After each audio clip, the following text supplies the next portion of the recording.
We got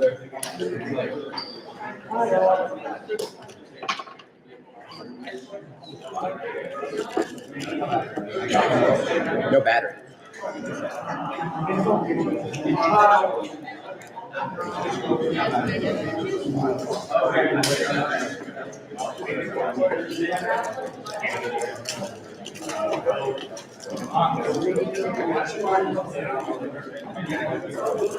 Sorry?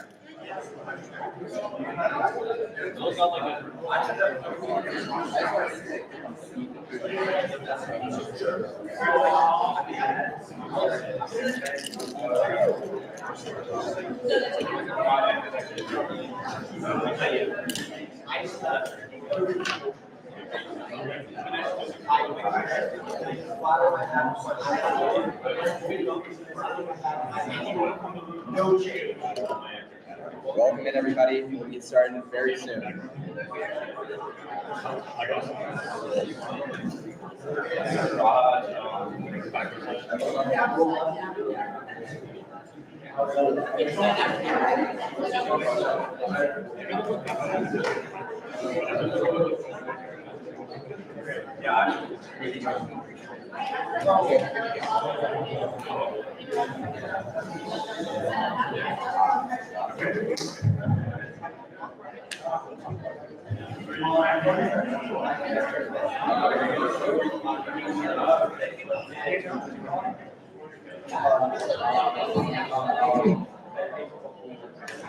All righty.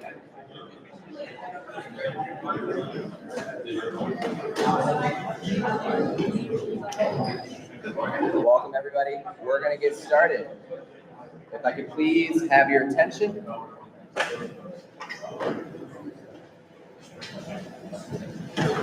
Thank you, everybody, for coming and joining us on this morning.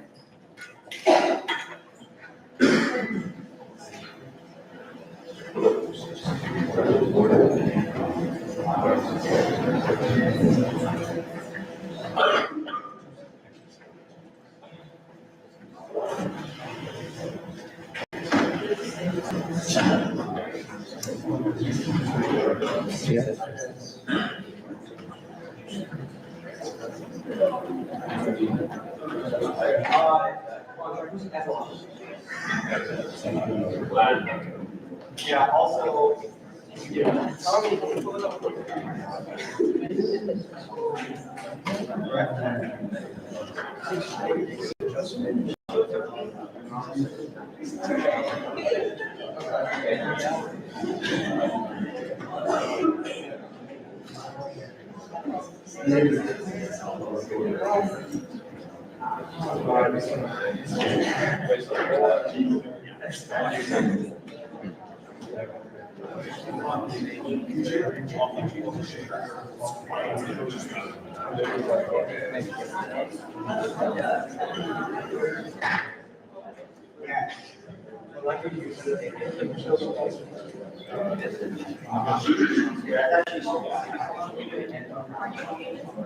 I told you we go back there.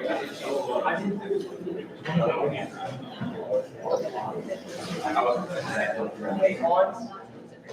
It's not okay.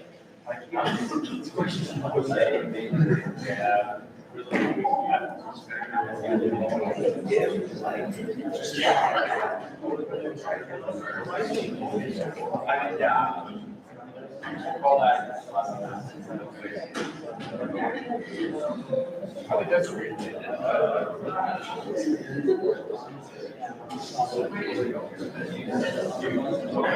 All right, we're going to get started for real now. I apologize for the technical difficulties. But thank you, everybody, for joining us on this wonderful, warm Saturday morning. And I am very proud to begin Lunabotics 2025 Preliminary Design Review. We have a lot to get through, and we're going to start with a quick attendance QR code. So please, if you haven't already, scan this, fill out your attendance.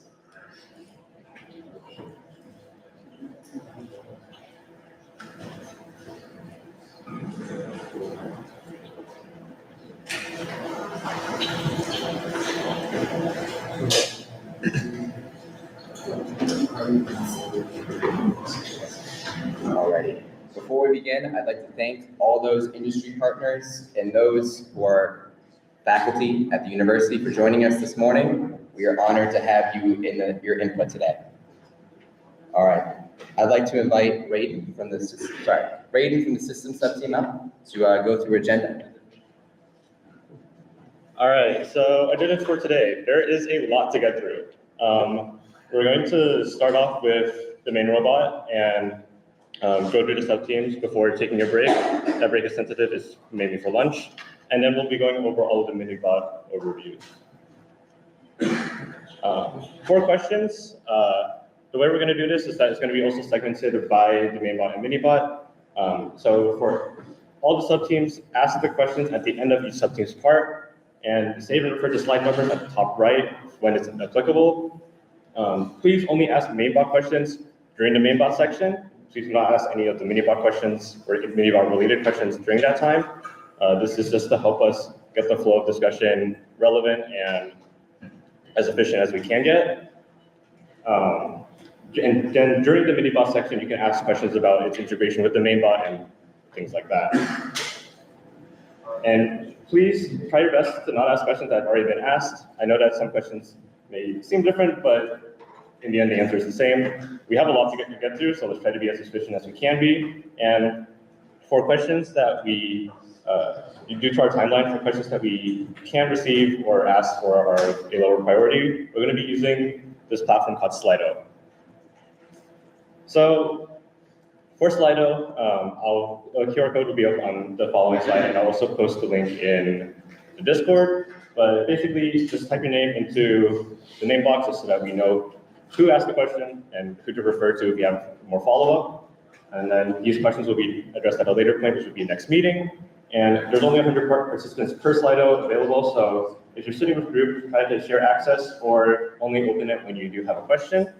And while we're using it, it's a lot easier to track all the questions that need to be asked. It's easy for us to refer to it at a later point, and it's overall pretty efficient for us. So if you want to, you can scan it now. I will also be pasting this on the YouTube and the Discord, so don't worry if you don't get this right now.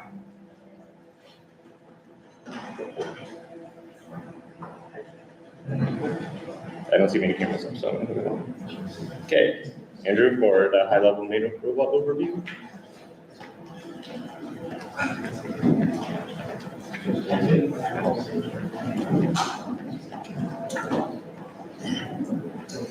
All right, so to kick everything off with our robot, we're going to start with a high-level overview of kind of the overall system, but focusing on our main robot. So with our overall system, right now as we are pursuing a 2-robot system comprising of a main bot and a mini bot, these are the current system dimensions with both of those front to back, and they do fit within our bounding box set by NASA. So those dimensions are 1.49 meters in length, 0.74 meters in width, and 0.741 meters in height. As I said, the mini bot is included in these dimensions. In terms of just main bot, the main bot currently sits at 1.11 meters in length, 0.74 meters in width, and 0.741 meters in height. Right now, the overall system mass is 67.5 kilograms. We do expect this to rise as we add in fasteners and add in other various components, such as electrical components and anything extra that we decide to add. Right now, the main bot mass is sitting at 45.21 kilograms, which is right now under our goal of 50 to 55 kilograms. So we have 3 different system configurations for the main bot primarily, but also combining the mini bot. So right there on the left, you're going to see our starting configuration. This is where we are going to be in the starting zone within the competition arena.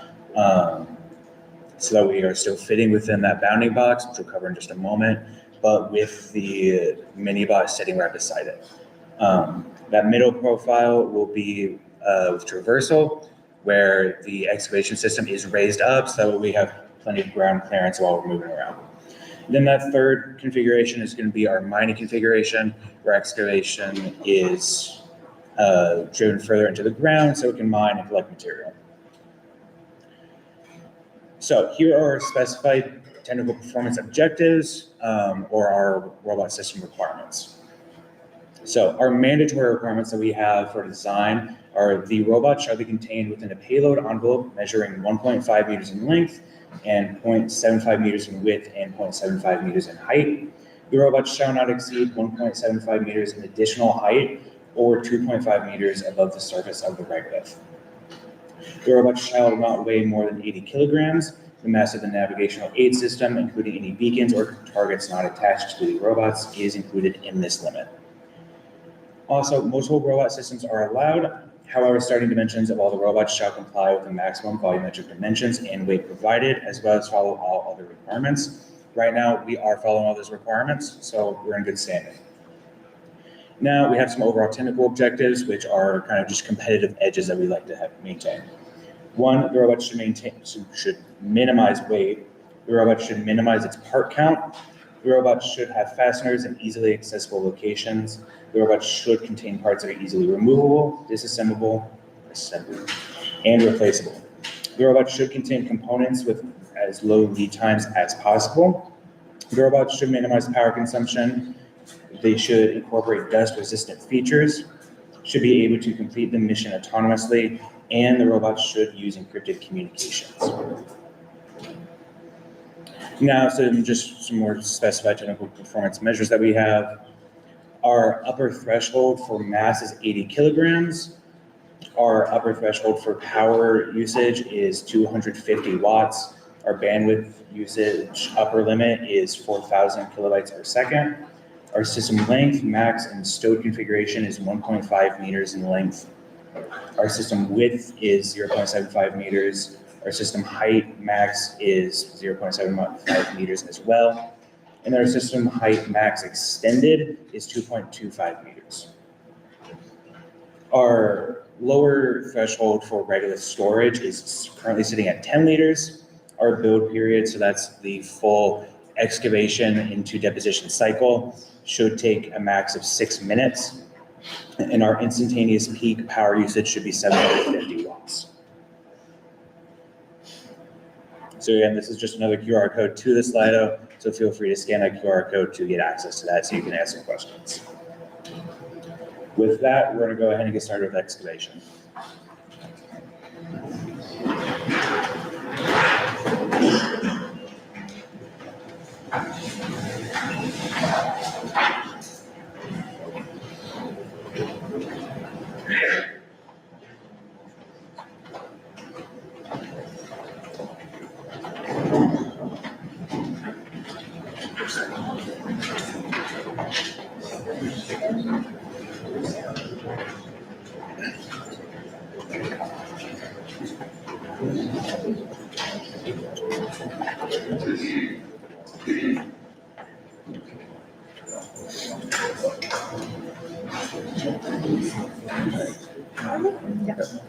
Hello.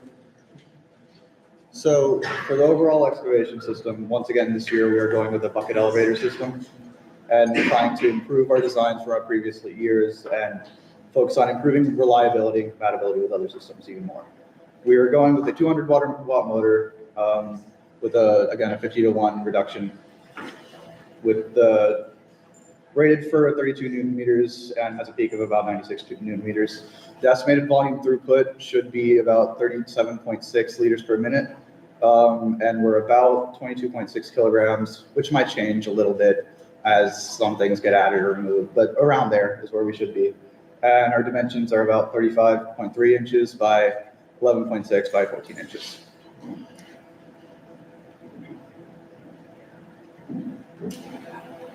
So what's different this year, we increased our bucket size so we can excavate more regolith. We also increased the belt width and length, which means we had to design new drums for the system. We changed the structural rods.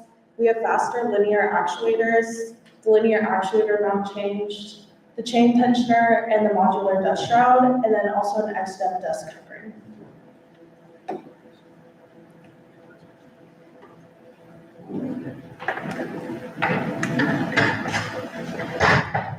So for the design of the buckets, we are increasing the size by a great deal. And we wanted to get to 30 liters per minute based on some calculations we did with the Minibot to fill up the Minibot in time. For this, our bucket size, we have decided on 2.2 inches by 1.5 inches by 7 inches, that being 7 inches in width, 1.5 in height, and 2.2 in the depth, I guess. And I estimated 50% losses on the buckets based on what we saw last year.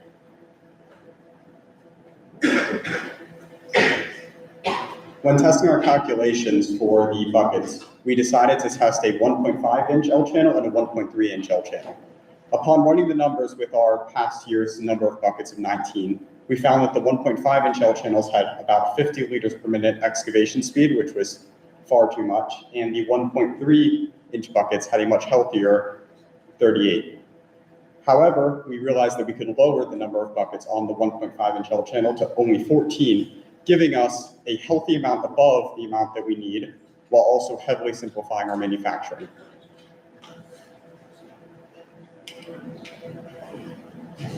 So for the bucket design, we want to make them out of aluminum, and the front part will be a laser cut from a laser cut sheet. We're doing a one peak design. This design is kind of akin to the design we had 2 years ago, and this is to concentrate the force into the one tooth on the bucket. The front plate will be bent with a finger brake, and then the back plate will be welded. This welding will hopefully be a group effort among excavation, so we can have more exposure to welding. And then also it will save weight from fasteners.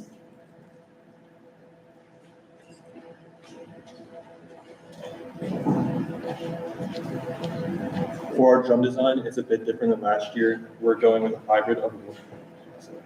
For our drum design, it's a bit different than last year. We're going for a hybrid with aluminum and PLA. As you can see on the slide, the side two pieces with the notches, those are both aluminum, and the spacers in the middle part will both be 3D printed. The point for the middle part being 3D printed, but also being there, not just being a spacer, is to stop the belt from caving in and to get more belt surface contact. And with it being 3D printed instead of aluminum, it'll save on weight. In order to manufacture the aluminum parts of the drum, we're going to use a water jet to do that. And then the flat channels in between the drums is for the fasteners on the backside of the buckets to fit in. So, on the both sides of the aluminum drum, there will be like aluminum cover on the outside of the drum for the dust prevention.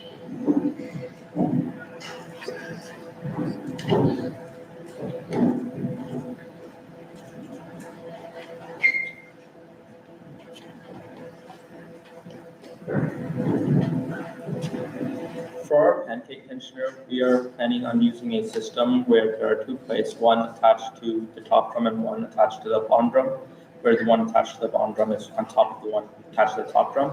And when they are pulled together, they would essentially push out the bottom drum, tensioning the belt. So the way we would tension this in practice is by loosening the clamps and then tightening the nuts on the screws.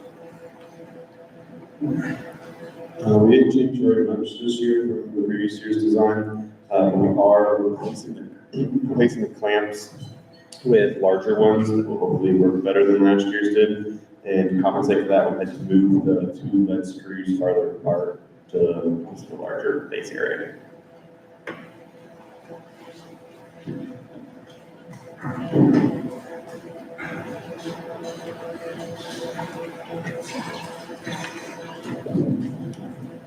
So this year we decided to move on from solid steel struck rods like we had last year to solid carbon fiber struck rods. 2 years ago we had solid aluminum ones, and those failed due to buckling. But we have done some calculations for factor of safety, which we'll see momentarily. And based on our calculations, we think that the weight savings from moving from steel to carbon fiber are worthwhile, and we do not think that a similar failure will happen. Okay, so just some background on what factor of safety is. If the number is lower, then you kind of want to steer away from that. So to give us a baseline, the solid aluminum rods last year had a buckling factor of safety of 30. So we're trying to get a higher number than that. So we did calculations on solid steel rods, which is what we had on excavation last year, and those are the buckling and the yielding by compression factors of safety. We then also looked into carbon fiber tubes, and we were very comfortable with the 1/8-inch thick carbon fiber tubes. But due to the pancake tensioner, we switched over to a solid carbon fiber choice. So in yellow is our factor of safety that was calculated. And as you can see, they're very high numbers due to the strength of carbon fiber. This is really important because solid steel strut rods are really heavy and we're kind of a big system this year. So this was a huge effort to reduce weight on excavation tab.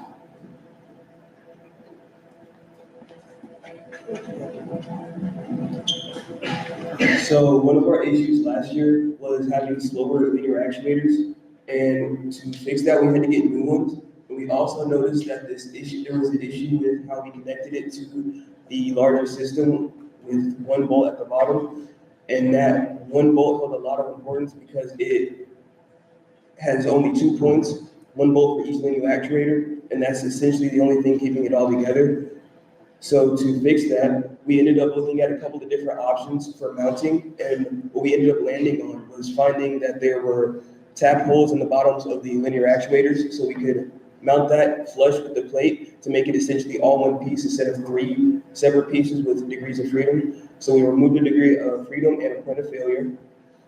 And so to go about mounting it to the bottom, there were these nubs that stuck out the bottom of the linear actuators, and we couldn't just mount that flat to the plate. So we discussed putting a hole in the plate so that the nub would have clearance, or making a spacer, which is what we ended up doing, to have clearance for the nub, and then essentially just make one large piece with a flat bottom, and then we can mount it directly to the bottom of the support plate. This was the simplest solution that we found, and it minimized the changes to the TLA. If we had went with the cutouts and the support plate, we would have had to change a whole bunch of geometry and drop the linear actuators a bit.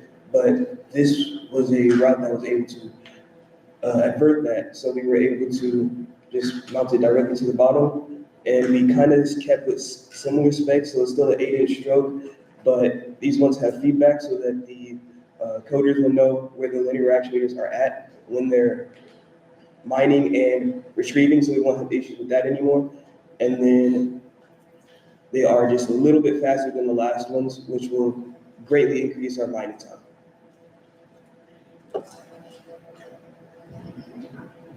Alright, so the chain tensioner last year, it was just a single screw holding up a sprocket at like a really weird angle. So a lot of the forces would go into this like screw at a really weird angle and cause it to bend. So if anything happened to like the motor where it stalled or anything, the screw would just completely bend and fail.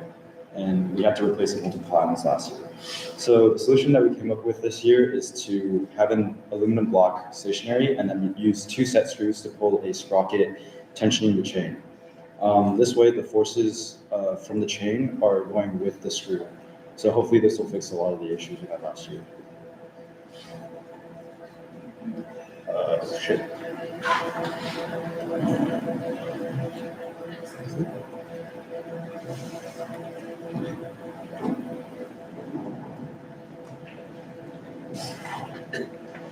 Next, we would like to talk about our dust shroud. Our shroud this year comprises of 2 main parts, the frame and then the cover itself. This will cover, the frame of it will cover the majority of the sides of the bucket elevator.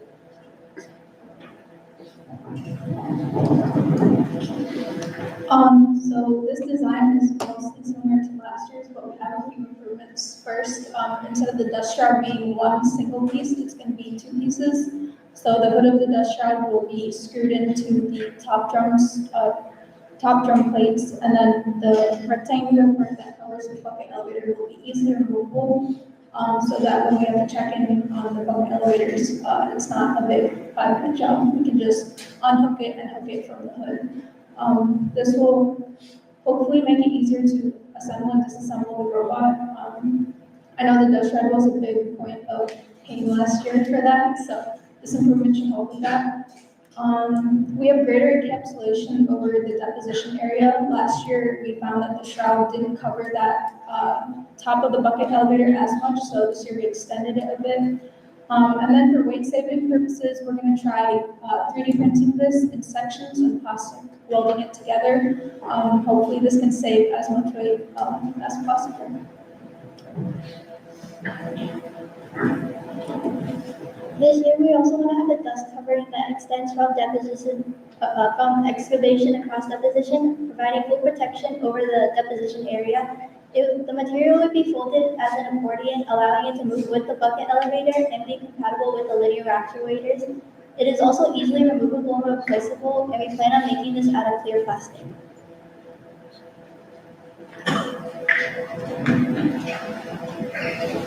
So this is our DFMEA for our excavation system this year. This is just only part of it.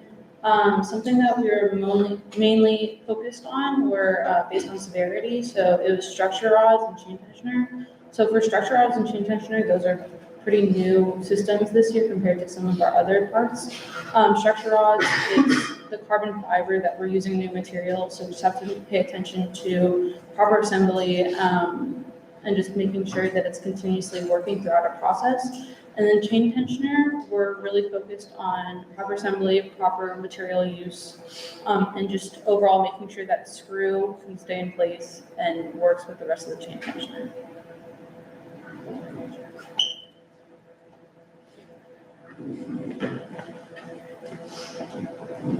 All right, so priorities moving forward are feedback from PDR, obviously, and translation for the CDR, FDA, bucket testing, and materials, so we do that. And we're all get advocacy inputs to produce the system noise into 2023 now, and create a desk conference.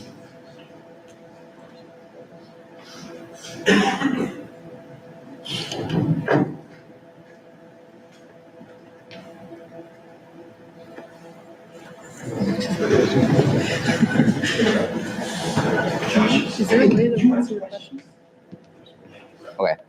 We're now going to open the floor to questions. We're going to prioritize the questions that are being raised, or people who are raising their hands and asking the questions in person. And if we get through those, then we'll move to the Slido. And any questions that we don't get through will be put into the Slido for us to look at moving forward. So with that, are there any questions for excavation? Kyle. So you said that the center of the drum is going to be 3D printed. But when you were designing the whole, the center of your drum should be a slightly larger diameter than the edges in order to automatically have the belt center on that hole.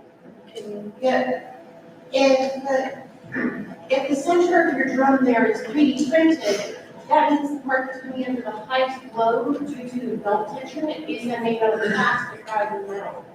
Is that something that you had considered in your design, or is that a new point? I think that's really good input. Pretty much what happened during the design process is we're really concerned about weight. And so what came up was that the drums can take up a lot of weight. And so originally we didn't even have this little 3D printed center with the teeth. It was just flat. It was a spacer. And so we were really concerned about it slipping, but also we couldn't really increase the width of the metal drums on the left and the right because then it would interfere with the fasteners. But I think that's really good input that we should take into account because this was a design that was just kind of made out of lean for saving weight. But do you think it'd be beneficial to make the sides 3D printed, or do you just think the middle should be metal? I think it probably if you swap the order of everything you have there, and so the center is metal and the outside is plastic, it would probably work perfectly fine. Okay, that's really good input. Thank you, Kyle. Did you guys look, or on the drum, did you guys look at the steel rod itself? Because in the past, we saw at the end of it that you would increase the diameter at all. I don't know if the diameter of the steel rod was increased or not. One thing that we were really concerned about is I know it was warping, like almost like bananaing. And so obviously that's gonna be an issue if we have 3D printed PLA somewhere in the drum and that's gonna splinter the PLA. Do you think increasing diameter would be? I think it'd be worth it, especially since I think the metal drum last year mitigated that issue a bit, and since you're moving part of that drum, replacing the 3D print, the stress might be greater. Yeah. We'll keep that down, that's good. Yes. Along that note, it seems like you currently have a circular shaft on the drum. Am I seeing that right? Yes. So is the plan to turn the drum crested, or is it going to be keyed, or have you thought about that yet? I'm pretty sure it's keyed. I don't know if the drum, okay, yeah, right, it's keyed. Okay. Yeah. How big is like the metal portion of the drum? Because if you're using a key, it's aluminum, and this thing experiences quite a bit of torque. So have you done any like analysis yet on like key failure? I don't think we have, each drum is about like 1.36 inches thick, I believe, if I remember correctly. It's 1.25. 1.25 now. Yeah, I think we should run key calculations on that. You're saying the key would be steel, but then it's aluminum. Yeah. The drum is aluminum, so. Yeah. We should help us on that. Yeah. This part of the system definitely, because I know this is PDR, so you're not gonna have a lot of numbers.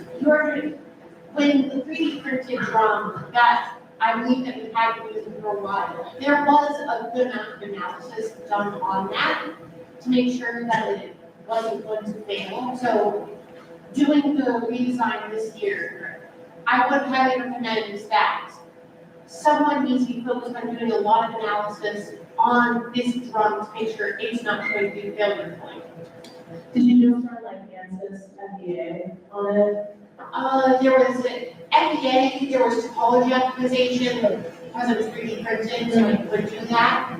But especially since you have a key in here, you really want that key to be the part that fails rather than the aluminum, which since it's an aluminum part, seems like it would be a hard ask. Good. So lots of analysis needs to be done on this part, make sure that it's not going to be critical. What failure mode would you say would be? For the key, I have no idea. It could be crushing, it could be shear. That's I think you have to do both of those analyses. I would guess that if the drum is going to fail first, it's probably going to be a crushing failure. From the CLA? Or on the aluminum part, and that's what transmitting the torque. Because if you have a 200-watt loader, your worst case scenario is that at stall torque. So you have to make sure that if your drum fails, that if it fails, it's failing at the key rather than something that takes a whole lot longer to replace. That's good input, I agree. Can you go back to slide 19? You are increasing the size of the buckets and we're decreasing the number of buckets. Are we concerned that that's going to significantly increase the amount of torque that the motors may experience compared to last year?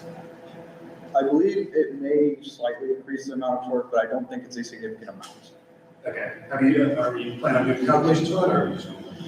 Yes, there will be some amount of calculations done on this, but from my understanding, I think the amount of force and therefore torque should be proportional roughly to the size or thickness of the bucket. So I think changing it by 50% should somewhat increase, meanwhile decreasing the amount of buckets should somewhat mitigate the increase in force per bucket. So it should balance out to roughly like a slight increase is what I assume, as my understanding. I have a question about the buckets.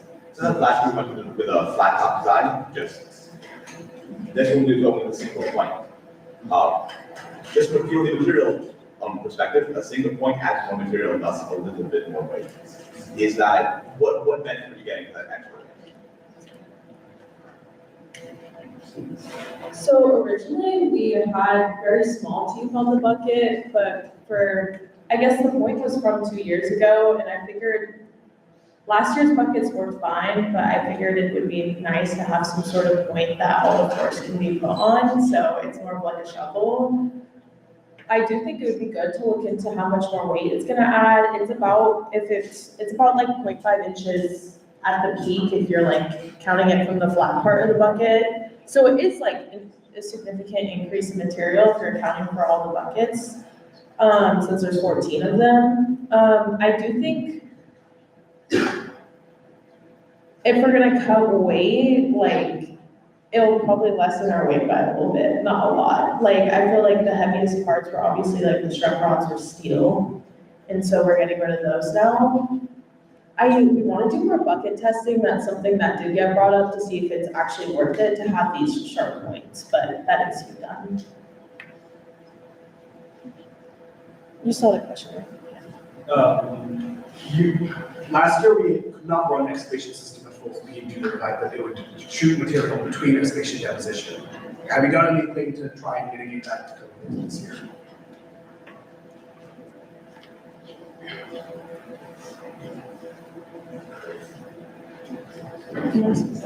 This part? No? Okay, so, to my knowledge, we're creating an X-step dust cover. So you're saying it would shoot it in between, or it would go? It would continue to go past, it wouldn't like go into deposition, it would just go past. Oh, like past all the way? Yeah. I do think we have a backdoor on deposition now. I don't know if it was going that high to where it would clear some sort of backdoor. I would also say, I believe you made the angle of excavation further more horizontal this year, which should also mitigate that.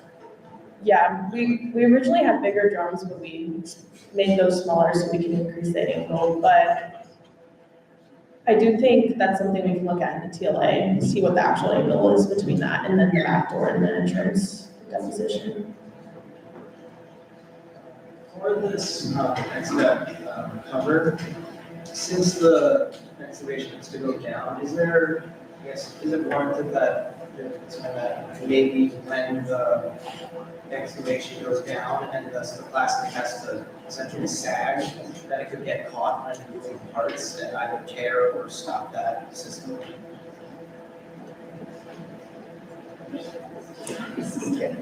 So actually, this design is based on what we saw from Colorado Mines last year, and what they did, they had literally a trash bag with cardboard supports, so that you see the accordion, the way it folds, the cardboard was like forcing the plastic to fold away from any moving parts. So ideally, that's what we're going for this year. I see for the side that's what they want with the sag, but I'm also, because it seems like also the top would have to sag as well. And I'm not sure that the accordion help with that as well. Yeah, that's something we have to look into once we start CADing this. Obviously, this is all like conceptual right now. We haven't really started it yet, but that's definitely something we'll have to consider in designing.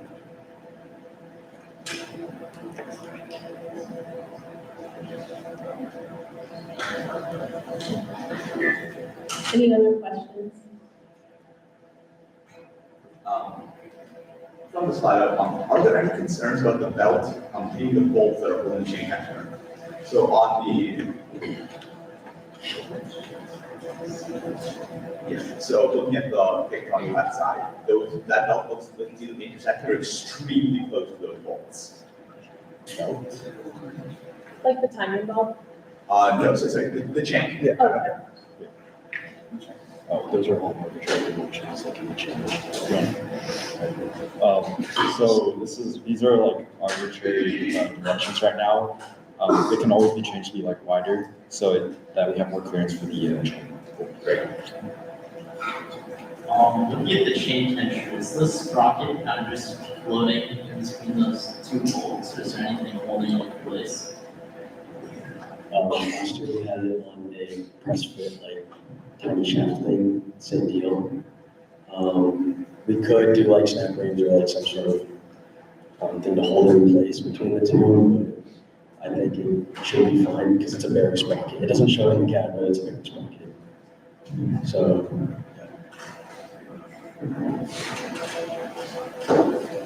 I know this was something that we kind of struggled with last year, but how do you plan on estimating the force that's put on the So, okay, we can calculate it like last year, but this one's, perpendicular to like the chain now. So there shouldn't be any force going against the bolts this time, unlike last year, but we'll do the calculations for that. How would you recommend approaching those calculations? Last year, I based the force off the stall torque of the motor. I think that's a pretty conservative estimate, because it was figuring out really high stress values. That's the way I did it. It's probably the most conservative way to do it. But I'm not exactly sure if there's a better way to do it. Okay, that's good to know, thank you. For time, we're only gonna take up to 2 more questions. Yeah. No, it was just 3 people, so, yeah. This is more of a system as a whole, but it looks like from going to the swap slide 12, the excavation system is like the lowest part in traversal mode. Is this true? Like, change that, or is that like what we're planning? Like the length of The ground clearance. Oh, the ground clearance, I wasn't involved in the final TLA reversal. I mean, Yeah, during traversal, this excavation is still planning to be the lowest, closest to it. During traversal, no, it's like That, whenever I was trying to do that last night, that was when the most needed, at least I can tell. So it will be changed and become more fine once they go. Further changes will be made to this.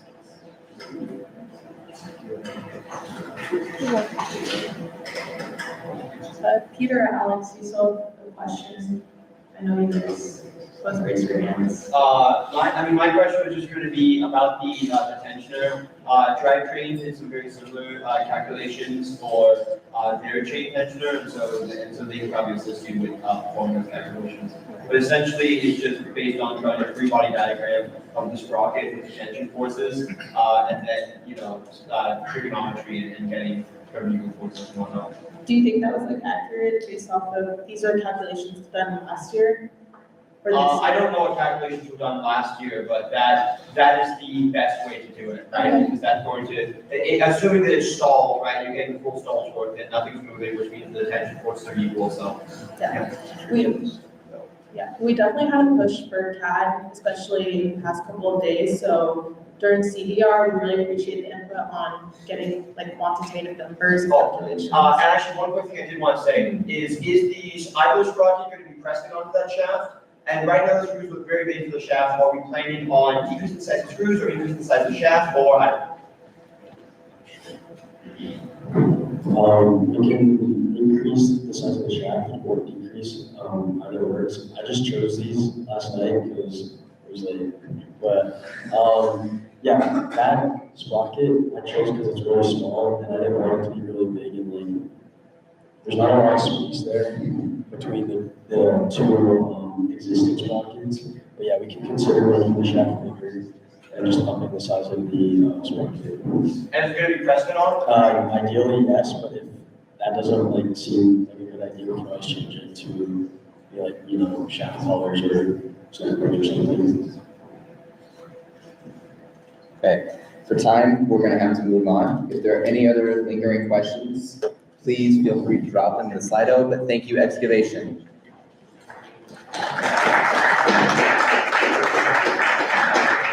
Deposition, if you'd like to come down.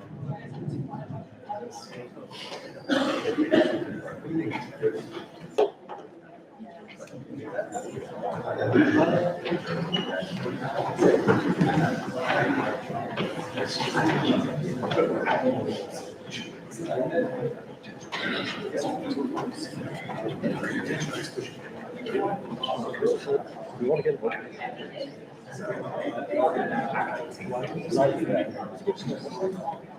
Use your last minute to excavation a sec to get settled down.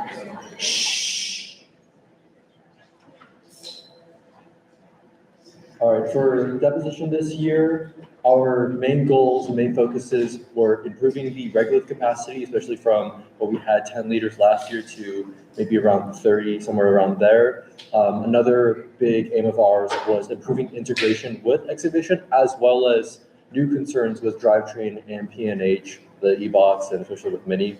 The last thing is with Mini, having a smooth and quick transfer of regolith between the two systems. For the main system this year, we're going with a conveyor belt design, very similar to our design last year. The overall dimensions of the system are 12.88 inches by 24.35 inches by 16.5 inches. The regolith will take up a volume comprised of mostly the sort of interior of that bounded sidewall, so that's going to be 12 inches by 22 inches by 8 inches, which provides about 34 liters. This is an ideal estimate, assuming sort of a solid cube of regolith contained completely within the deposition system. This is obviously not perfectly ideal, as clearly there could be some overflow out the front, but then also there could be some regolith which is piled up on top and does not overflow the sides. So we think that it'll probably still provide a good amount of regolith, around the 30 liters that we're looking for. This deposition system is going to be angled relative to the ground plane by about 7.5 degrees. This will give us more clearance with excavation and hopefully also help to minimize the problem of dust being thrown in between excavation and deposition, while also giving us more elevation so that we can access so we have a higher angle to dump into the mini-bot. To power this, we're using a brushless 30-watt motor. This motor spins at 120 RPMs with 1.9 newton meters because it has a gearbox attached to it. So that gives us a minimum depositing time of 2 seconds to fully deposit the system. In actuality, we'll probably slow this down to make sure we have good control. And then this system as a whole is taking about 7.45 kilograms of weight. Talking about the belt, so the belt for this system is going to be a 12-inch wide nylon belt, which is the same belt that we used last year, or perhaps slightly different. We're looking into options that have more friction on the bottom surface so that we can use less tension to tension the belt. The front pulley will be powered with just 2 sprockets. With 2 sprockets with 1-to-1 gear ratio, and the sprocket will be keyed, and then that'll be turning the pulley. The back pulley will be an idler design, very similar to last year again, and the tensioning system is identical. We will be using a block with a screw in it, and the screw will be going through the hole, and when tightened, it will push the shaft back to tension the belt. The pulleys are crowned slightly in order to help automatically center the belt. You can see an image of the pulley there, and it's very subtle to see, but it is convex. And then the belt will be assembled as with last year with alligator lacing.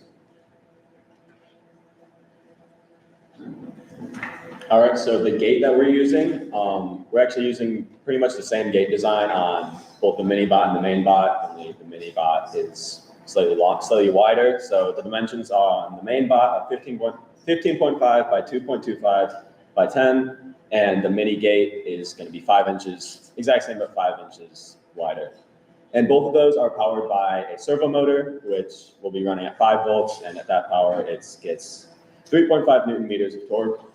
Here you can see how it opens and closes. There's in its closed position and open position. We picked this design because it minimizes complexity, and also it doesn't require any active sealing mechanisms. So hopefully we shouldn't get any regolith escaping while not requiring anything like a latch that would be needed to keep the door closed. The main gate weighs 0.93 kilograms, and the gate on the mini bot is going to weigh 1.4 kilograms.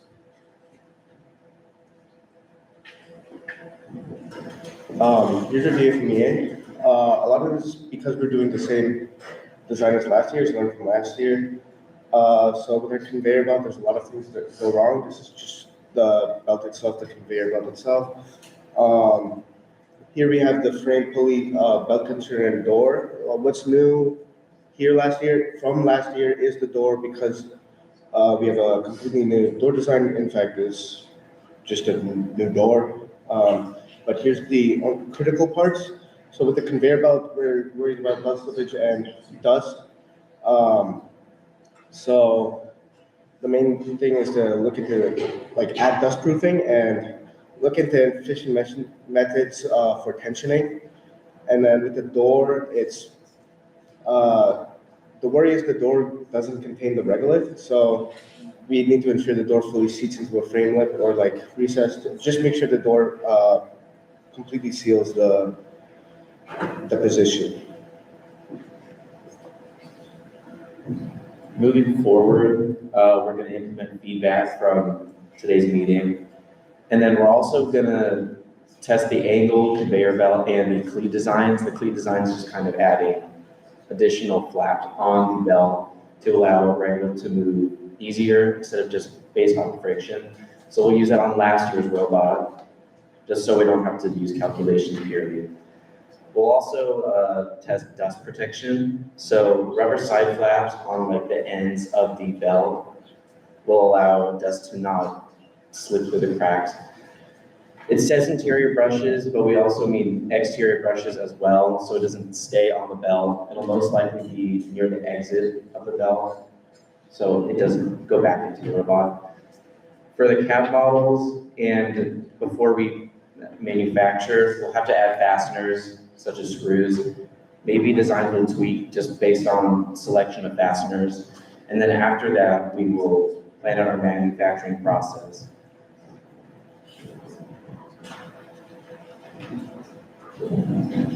That concludes all the material. We're now open the floor to questions.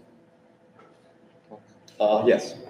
Looking at slide 36, is the motor for the system in between, like the belt, between at the top and lower part? Yes. Is there a gearbox associated with it? The gearbox is built into the motor. And yes, the belt is fully internalized, the motor is fully internalized within the belt. Yes. The motor has wires running through it. How does the wire get out? We will probably need to add a clearance hole on the other side.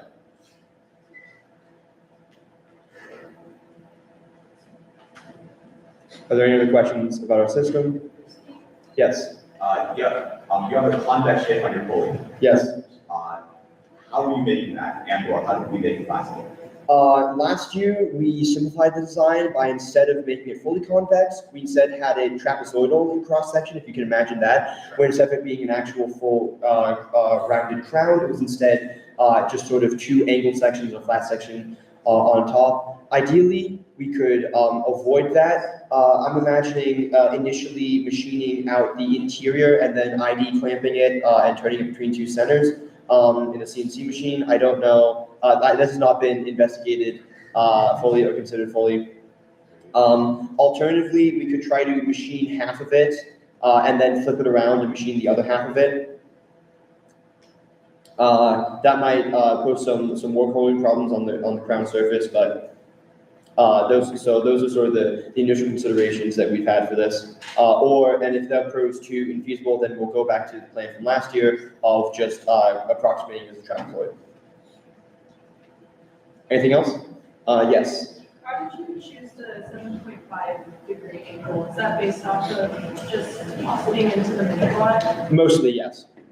And then what is the material of your back door? Because you said the weights, but I'm wondering if you're still. So the current plan right now is the back door plate will be made from aluminum. We're looking into potentially replacing that with a carbon fiber sheet to reduce the weight. Because obviously carbon fiber will provide the requisite stiffness. Some calculations with some sort of assumed or guesstimated load values are estimating with the aluminum a deflection of like 0.6 millimeters or something like that. So we don't think it'll be a big problem. What's the cleat design? Cleat design is as of yet unknown and will pose some challenges certainly given the geometry. So considering maybe flaps or sort of like rubber flaps that would be affixed to the belt in some manner, but that's very sort of a thing that we're going to be figuring out afterwards. Sorry. For the cleats, oh, Jesus. Keep going. For the cleats, that should only we only have to test that if we have to put it at a steep, such a steep angle in which Regulus is no longer climbing by itself naturally, that's when we would have to start testing cleats, basically. That's just something we have to consider. Do you know how much the pulley's gonna weigh? Like based off of last year? Based off of last year, no, I don't have an estimate for the specific, for the individual pulley. Would you consider that like one of the heavier parts? I'd say probably yes. That, the shaft, the front shaft is, last year at least, it was steel. So we might look into making that out of aluminum. That was also one of the heavier components. And then yeah. Yes. With the gate, it sounds like a decent sized servo motor on it. So Yes.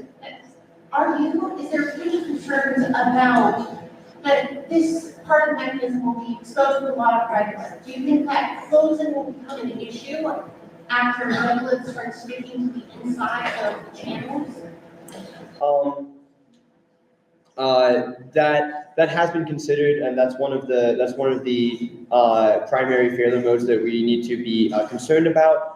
The current plan to try to mitigate that is just with dust sealing measures. It's possible we could have, for example, maybe some sort of flexible flap that would be pushed sort of forward by the gate, but then would come back when the gate comes down. That's an active area of development. Yes. And kind of the inverse of that question, could regular be piled up against the closed gate for transport? Mm-hmm. Any analysis on whether regular could bind the gate to the slot to prevent an opening? So there's not been, so there has been some analysis. That analysis is difficult because we need an estimate for the friction against and the normal force. For the main bot, we don't foresee that being an issue particularly at all because the sloped nature, right? Because the belt's at an angle, that means that it's going to be very, very difficult for the regolith to generate that much normal force against the belt because with gravity it sort of have to be almost pushing up. For the mini bot, that could be a concern. Right now, the motor is quite oversized for just the weight of the gate. So we're hopeful that, and we don't expect necessarily that much like friction force acting on the gate. And it's hard to predict, and so we'll try to do more analysis. But right now, we expect that the motor is large enough to overcome any sort of force. And if that is not the case, then in competition that could be fixed by just backing up the deposition, reversing the conveyor belt a little bit to relieve that force, and then opening the gate. Yes. I guess friction and being the main concern with this design. Why are you going with this design rather than something more like the back of a dump truck where it's open upwards?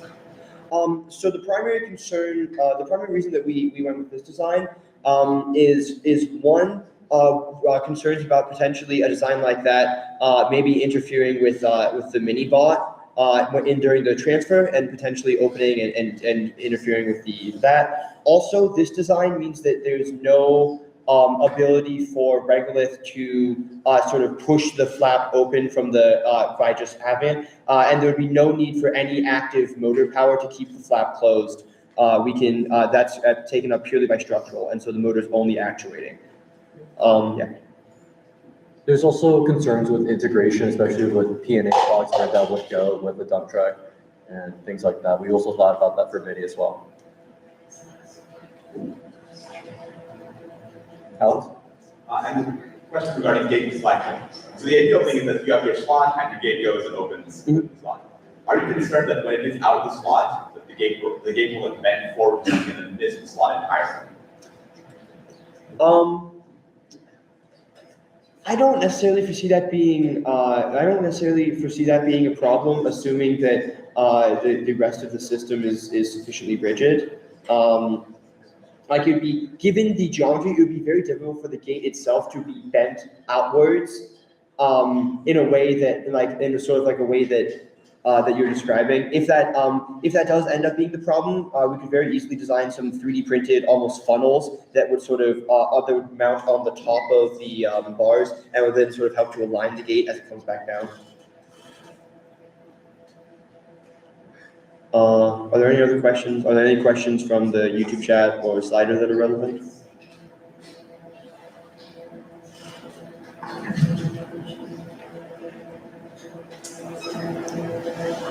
Okay, well, oh, yes. Could you just expand a little bit on the purpose of why we're using a gate on the robot this year? Yes. So the purpose of the gate is so that, looking back at this system here, the purpose of a gate is so that we can more easily, so that we can pile up regolith against it in order to increase our storage capacity. If we did not have a gate, then we would be limited by the angle of repose of the regolith, in that there would be a maximum volume, or there'd be a maximum, there'd be a maximum height that the regolith could reach before the corresponding slope meant that it would fall off the back. So with this gate, we can then pile up the regolith and get a larger volume. Yes. Regarding integration with power and hardware, we're going to get there later, but is that going to mount onto your system? For the main bot, power and hardware will likely mount onto the frame. And with minibot, the idea is, I believe, yes, but we'll get there later. Okay.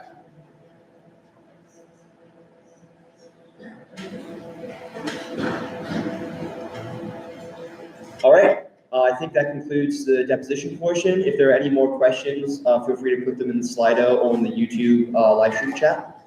And thank you.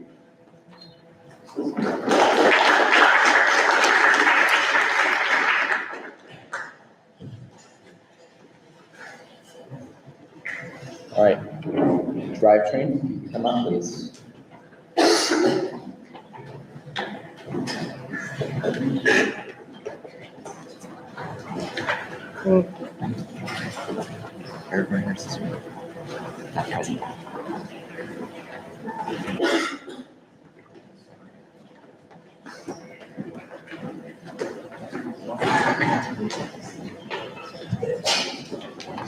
Drivetrain.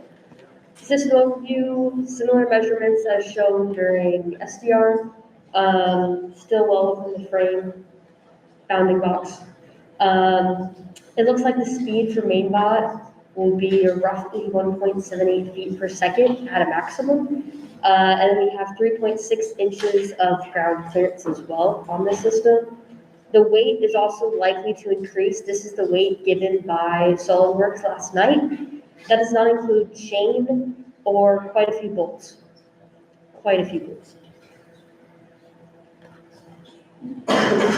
Okay, so our frame design for this year is pretty simple. Aluminum 6061 box tubes, 2x2, 1/8 thickness. We're going to use 1024 bolts. The main difference to last year is going to be the box tube connector redesign. And as you can see on here, the way it works, the back of this connector bolts into the inside of the frame, and then the perpendicular box tube bolts to the outer four sides of that connector. Biggest benefit here is it reduces our weight from our connectors from last year, and there will be 4 of them in there.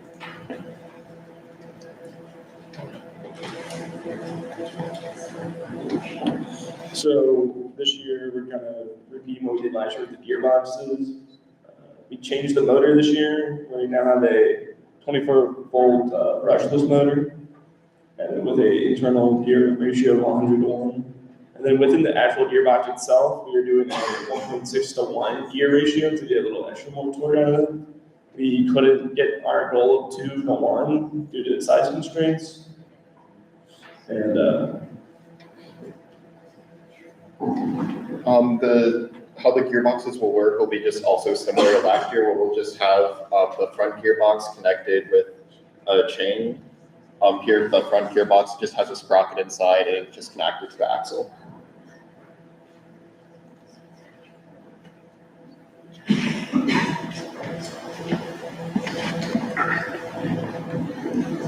Okay, so following SDR, we often go with a rigid diameter rounded wheel. It consists of 2 main parts that we tend to make. And that is the rim and the hub. We tend to buy this both with Mexico nipples. Estimated performance, we expect this wheel to be able to traverse a 25 to 30 degree slope. As of right now, it weighs about 0.75 kilograms. And the rim diameter is 11 inches, with the total outer diameter being about 12.5 inches in cubic diameters.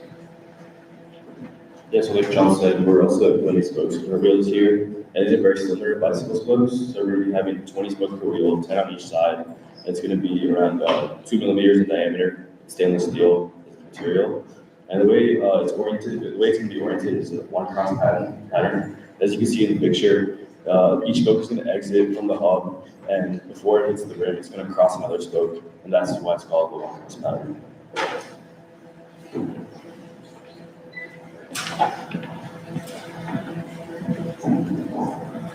So I'll just try to give like a really high-level overview of some of the manufacturing processes we're considering for the rims of the wheels. So for this,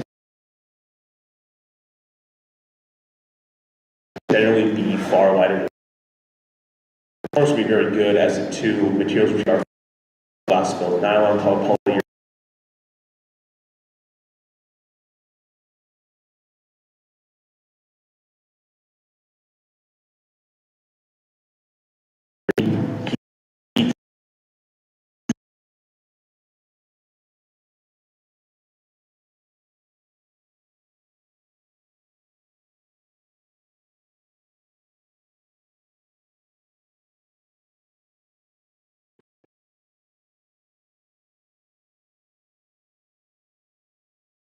Acid part down.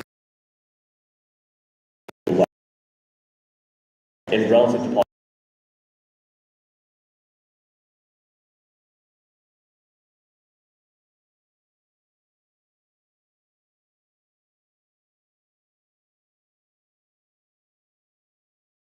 poly, we heat.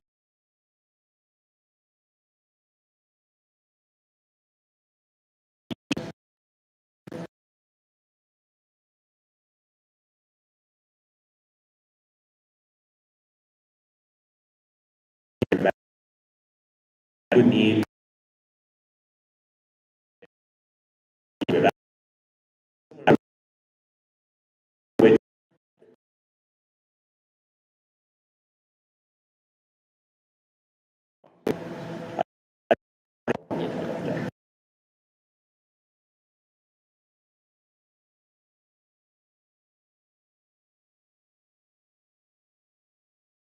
during manufacturing, we would print the layers.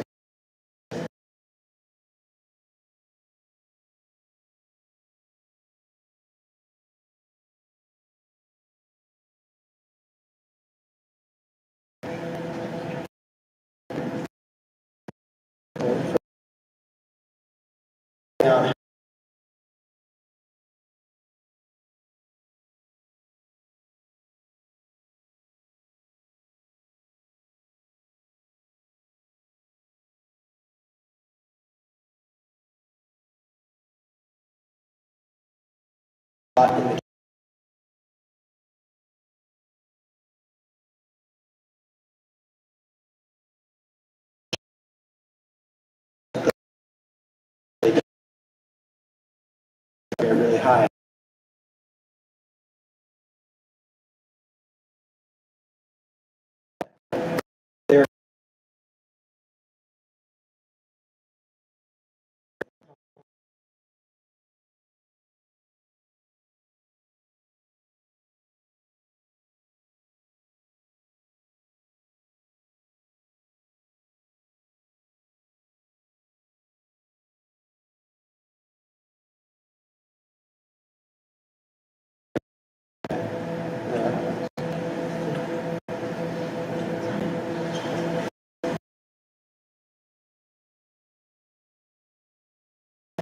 The same as what it was last year.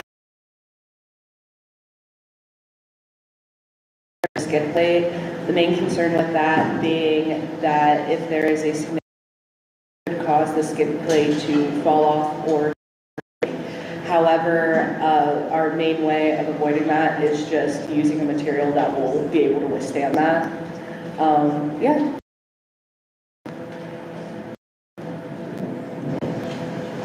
So some priorities moving forward will be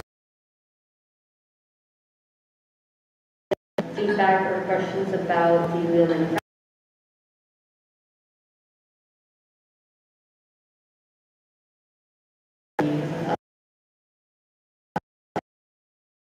And testing the gearbox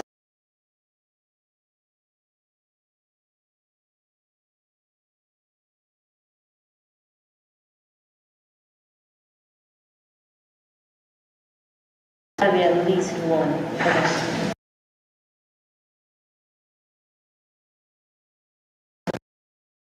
Calculations on.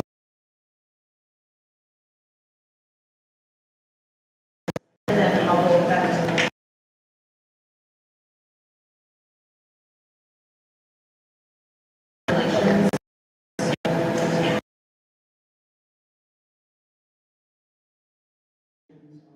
Like anytime that I'm getting around,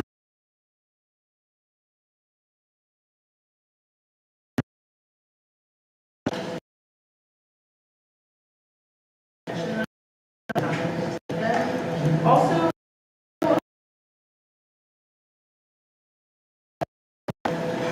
The skin plate is flat.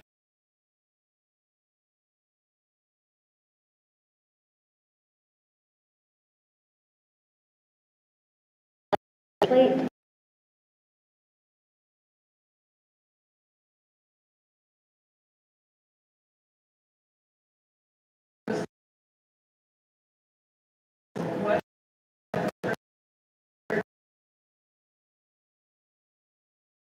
Effort is the wheels. Those decrease in weight quite a bit. Is the frame connection piece.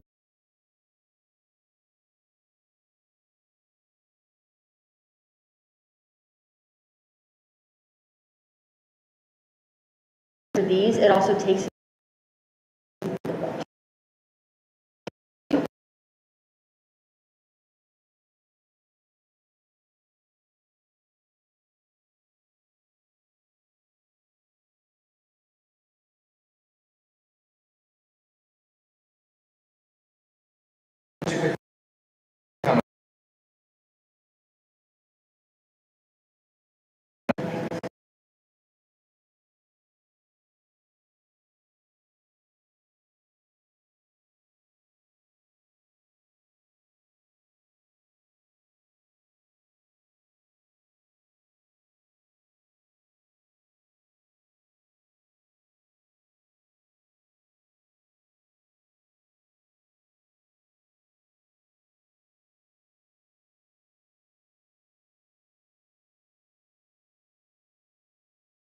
that to rough.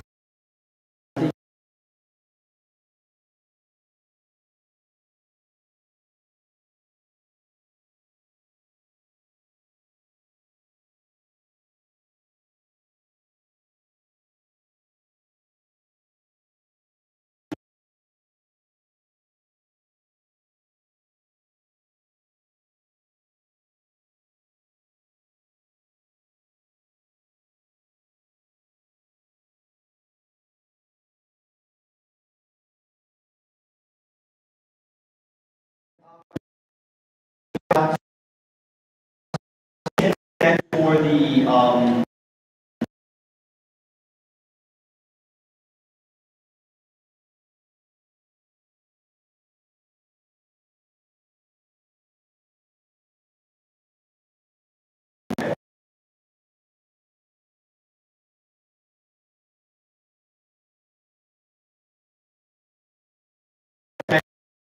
yes?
Assume this is a little bit of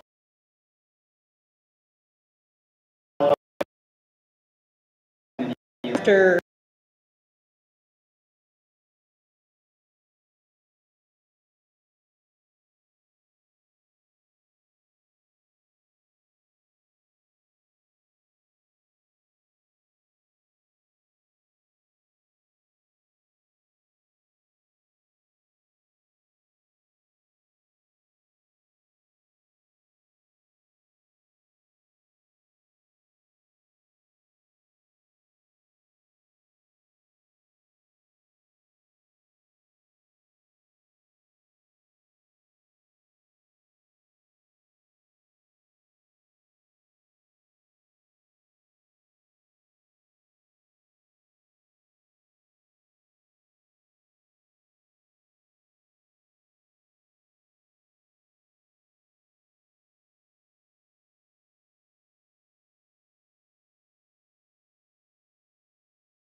the spoke generally, it's a J bend. One side is like bent at 90 degrees, the other side is straight.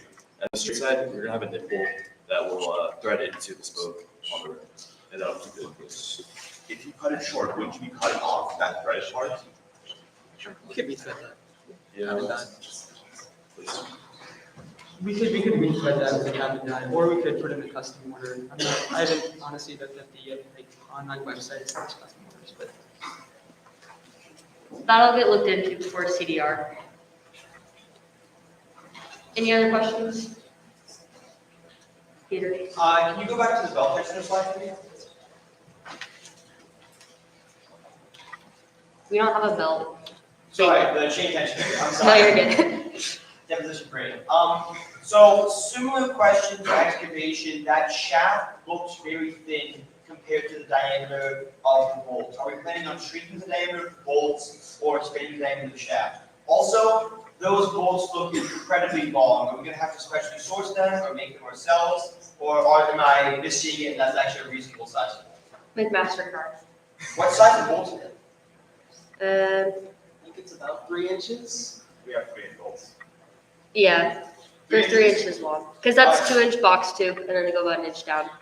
Okay, and then similarly, is the shaft going to be larger or smaller, or the screw size going to change? The shaft is possible. So the question was, is screw size or bolt size going to change? The shaft is possible to change size because, as you can see, it doesn't fit in the sprocket correctly at the moment. So that size is likely to increase slightly, but the ratio will likely stay similar. And then, are there any concerns with us tightening the bolts unevenly and causing the system to go askew or bind? The question was, is there issues with, do I have to repeat the questions? Okay. A little bit, yes, there is a concern with tightening the bolts differently and it going askew, but that is very easy to check. It's called eyes and a level. But we can check that as we tighten it, and so then as they go in, because they're rivet nutted at the top, as they go in, we can just check it as they go in. If you don't, I'm going to keep asking questions about this if no one else has questions. I have a Yeah. Yep. So we switched design over other designs because of the frankly rather large force pushing upwards on the chain tensioner. Yep. Are we concerned about whatever the cap mechanism used to hold bolts in place failing and the entire tensioner getting shot out the top, attaching them all? That is now a fear of mine, but no. So we're going to use rivet nuts at the top. Those should hold. If those fail to hold, we will beef it up. Great. Yes. Is there currently a plan for keeping the sprocket in place on the shaft? Spacers. They're not in the CAD. I would lean towards retaining rings, I think. Okay. Because I don't necessarily like the idea of the spacer being up against the bolt thread, I guess, and getting it in there seems like a pain. Also, given how it's supported, do you actually need the slots in the sides of the chain guard? Yes, a huge concern is that when the chain goes against this and pushes, that it will push the sprocket to the side and it will kind of just fly off. Because they aren't threaded all the way through the axle, they're kind of just put in there a little bit so that it can push down. So that is a concern that we had. So that's why we have the slots on the side. So that When you say pushed out, like which direction do you imagine you think? Okay, so like that way. Like your chain goes like this. And so when the chain goes to move, it could pull it to one of the sides, and that is a concern. So your concern is basically, if this is the plane of the chain, the sprocket being pulled this way or that way? Yes. Why are the bolts not preventing that? They should, but it's still a concern, so we put the slots on the side because of the calculated torque that we found. Question, Yep.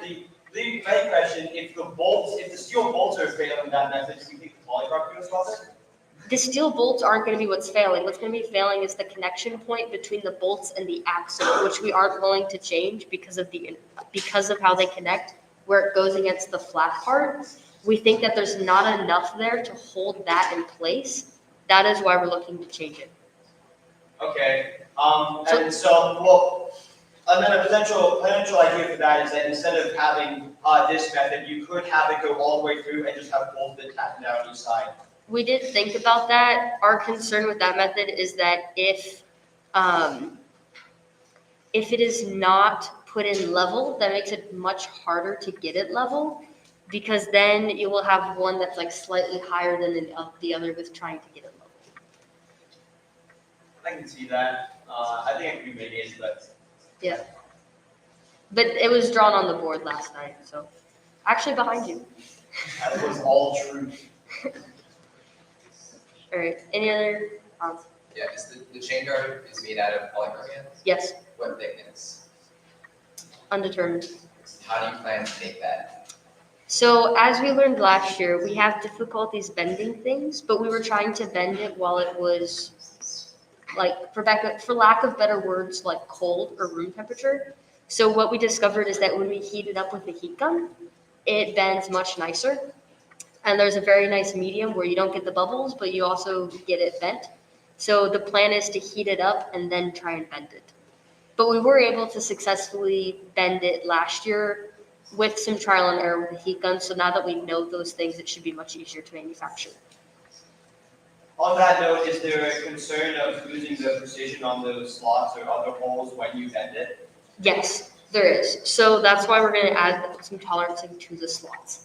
That's why we also looked into multiple other methods for this besides the slots before we decided on the slots, because of that manufacturing.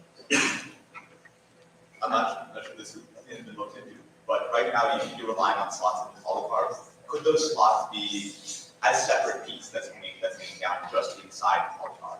They could. That adds a lot more weight, which is why it wasn't looked at the beginning.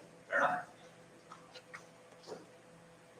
Have you determined, how do you make calculations on how far apart those side sprockets are supposed to be?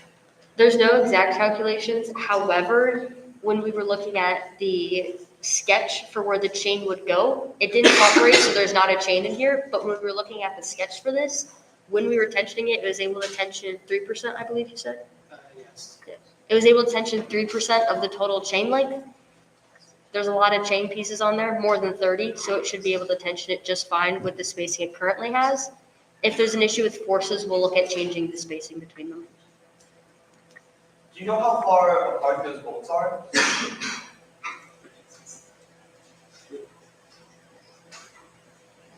No. Okay. How far apart are the bolts? Here, just over here. Which bolts? These two bolts. How far apart are they? I think I set them around between half an inch and an inch. It wasn't exactly set. Between half an inch and an inch. Okay, because I'm wondering if it would be possible, this long bolts make me nervous. I'm wondering if it would be possible to instead have them going, well, instead have it like a clearance hole at the top and have them only going through the bottom plate. We talked about that. The issue with that is you would then need to use Allen keys. We want to use the hex so that we can fully tighten the chain instead of trying to crank an Allen key. Okay. Yep. I see on slide 48, you're kind of still using rib nut mounting gearboxes. Yes. The one thing I'd say with that is last year we had some concerns at competition, which we thankfully never realized, that the chain would physically interfere with rib nuts as it moves. Maybe consider removing one of the rib nuts if the chain is not centered, to then give more clearance. That Same thing can- goes for any bolts that go into the gearbox. The riv nuts can definitely be looked at. The bolts have already been taken care of. I don't believe there's a good picture along here, but the bolts for this are going in. Yeah, so the bolts go in at the top. So there's one at each top. What we discovered last year is the bolts at the bottom that caused the master link to break because they were different length. They were too long. So the bottom location when the bolts were slightly too long caused the master link to break, for those of you who didn't know.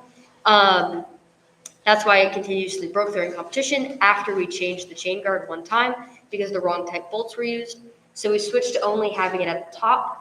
Because we now have the slot in there, we will likely have to add another bolt for that piece, but we'll make sure the location is where even if the wrong screw gets put in, where it's slightly too long, it won't break the master link. I couldn't think otherwise. I realized that I don't think the idea of needing to get the tensioners really tight makes any sense at all. Because you're not fighting against that tension force when you're tensioning the system, right? And you don't want to over-tension the chain, right? So you're not actually fighting any tension force except the natural tension force. So, and given that there's screws, we're not going to, like, pushing on the screw from the bottom is not going to make it go up. So that, like, the position will remain constant. So I don't think actually you'll need to really crank down on these at all. And I think doing so would probably be detrimental to the health of the chain. Okay. We can definitely look more into that. And then that. also, if you needed really, really high tension, we can just put an impact driver. This is just another recommendation for success based on past performance, but when you do like this chain system, and this goes for every subteam that uses chain, you should do analysis to make sure that you have enough tension to give plus or minus one chain length. My freshman year, like 2 years ago, we had this issue on drivetrain, and we had to like slot gearbox holes because we physically couldn't get a chain link close, or else it would feel. We've made sure of that.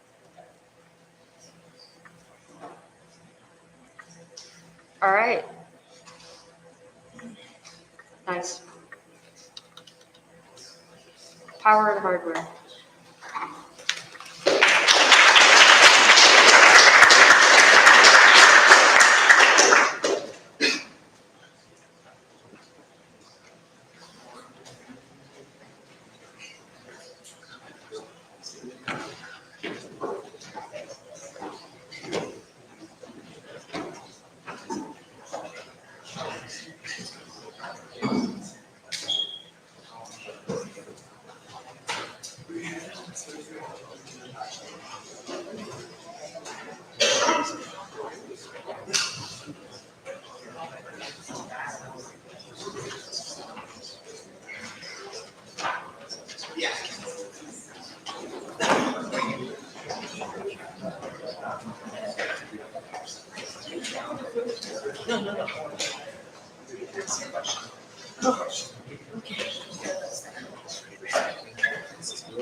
So the only thing we're doing right now is the microphone over there. So if you're speaking, you can speak into the microphone. That's what we're and that also means the permission aspect.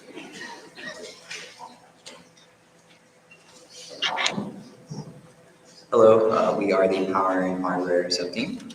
The general overview of what we're going to be going over for mainbot is system architecture, battery protection, which we have two potential designs. Team C will be going over the breakout board and our custom microcontroller project.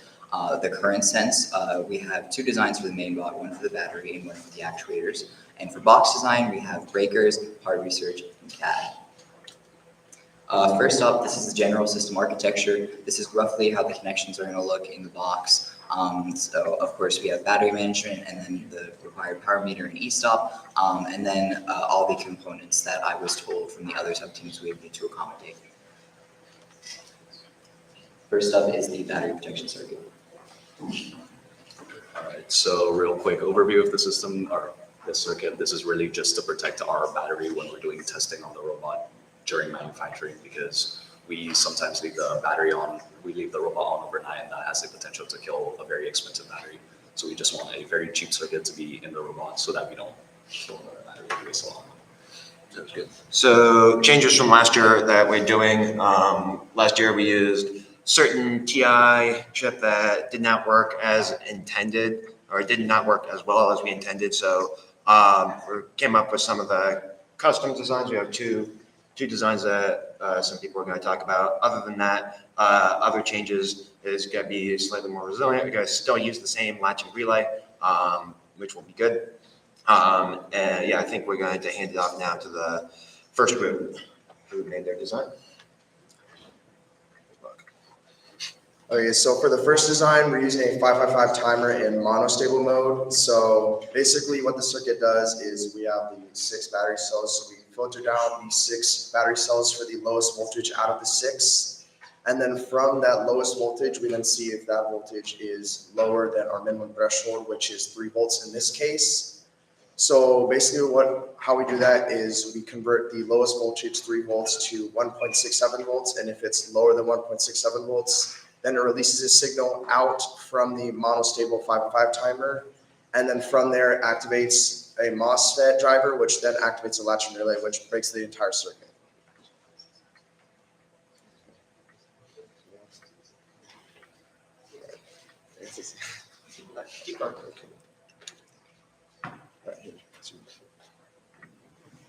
For some general concerns about the circuit would just be general board failures. So, for example, no power or a board shortage, and general part failures. So, for example, failures with the 555 timer or relay or NMOS, and these would essentially just entail just the circuit not working. In some cases, such as erroneous undervoltage detection, this could be a loss of vehicle function as it detects the voltage incorrectly and stops the vehicle entirely. Not to worry though, this is not that bad. All of these things are pretty easily detectable, and we can generally test the board, make sure it's verified before run that everything works fine, and the board should be good to go.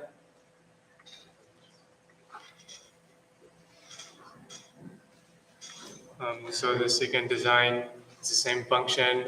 We use the TI BQ777915 chip, and it detects whether there's each cell, whether the voltage is too low or too high, and then it cuts off the discharge fit. And then we're currently using the power NMOS, but we're probably gonna change it to a relay design because it is prone to failure.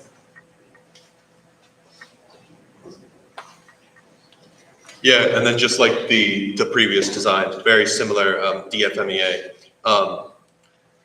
Really, it's like pretty severe of just it's some degradation to vehicle performance as the robot will just shut off. But most, if not all of these, are very detectable in during use and during the manufacturing of the board. So just essentially. Just like the previous design, it has very similar risk factor.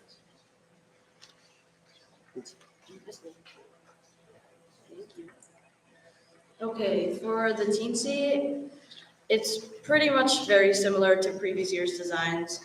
For those of you who don't know, the teensy is basically a breakout board that integrates different sensors and electrical components. And the base functions are mainly just to communicate with the different sensors, interface with the motor controllers, and to communicate with the computer. And in order to do all this, we're using a few different electrical components. So one of the things we're using is the MAX 3485 chip, which is going to translate the motor RS485 protocol to UART so the microcontroller can process the signals. And then we're using a saber tooth for the 2 linear actuators, and we're planning to have LED indication like last year as well. And we're also adding a beam break sensor for deposition. So pretty much the design has been fairly similar to last year, plus or minus a few things. So not a lot of change here. And in terms of the DFMEA, since the design didn't change that much either did the DFMEA. The main things to be concerned about are just general loss of data, general part failure. So we just want to make sure we're soldering everything and when it comes back from manufacturing, everything's just connected properly. So yeah, I want to hand it off to Ari to talk about a fun little project we've been doing. So in addition to the current breakout board that the teensy team is working on, we're also working on developing a custom microcontroller. This will be used in future robots. And when I say future, it's because a new microprocessor would require software team to create new code to essentially make it work. So that's why I say future. So the custom microcontroller would use a Raspberry Pi RP23 microprocessor, and some of the benefits offered by this project would be a lower cost, a great a great opportunity to learn more, and it would potentially give us more. It will make the microcontroller more customizable. So the next steps in terms of this project would be to finalize the design, select footprints and our layout, actually solder the PCB, and hand it off to software for it to be coded.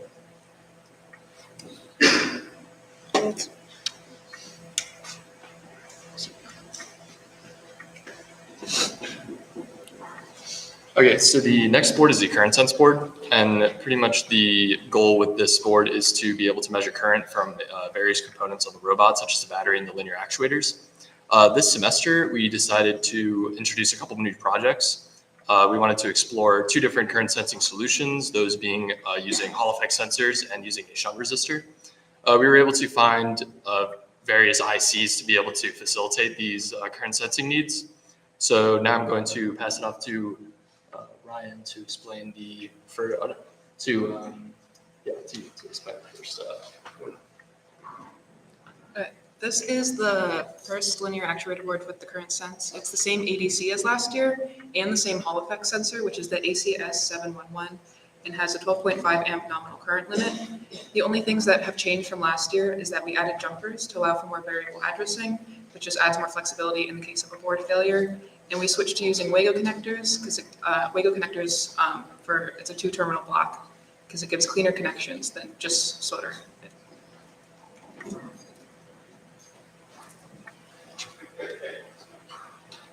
And this one is for the battery. It has a different Hall effect sensor, which is bigger and beefier for the higher demand that current sensing for a battery would require. But other than that, it's the same as the previous board. Just having jumpers for variable addressing and also Wago connectors so we're not dripping solder on frayed wires like last year. But yeah.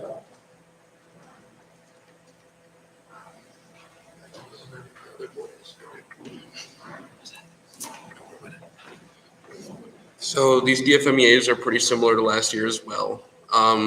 Pretty much anything that could go wrong, short on the board, overheating, no power, no data out. The only new things really this year are the jumpers are new this year for addressing on the boards. Since there's 3v3 and ground on the jumpers, you have to be careful not to short that, but just don't solder it incorrectly and that won't happen. Additionally, any failure with the Wago connector will be a problem, kind of under no power as well. But again, those seem pretty reliable, should not be any issue with those.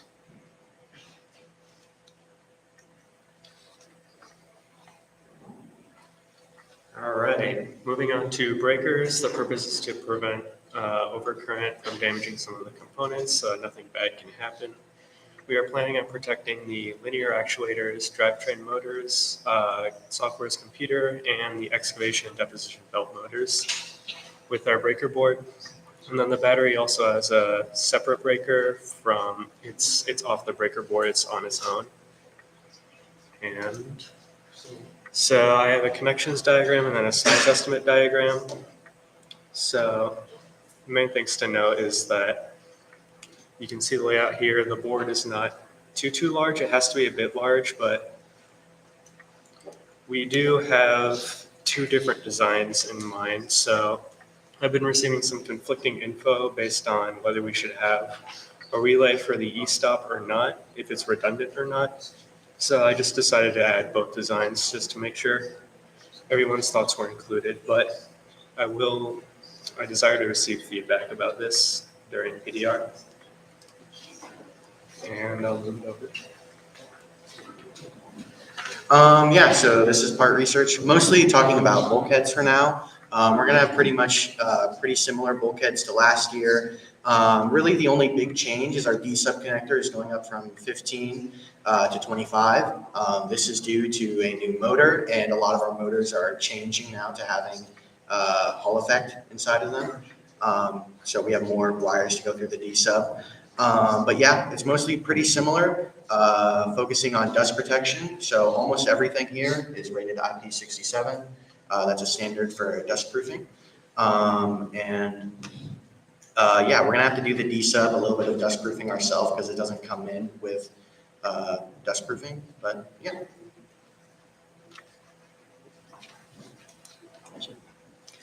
Right here are a few of our preliminary designs for the actual box itself.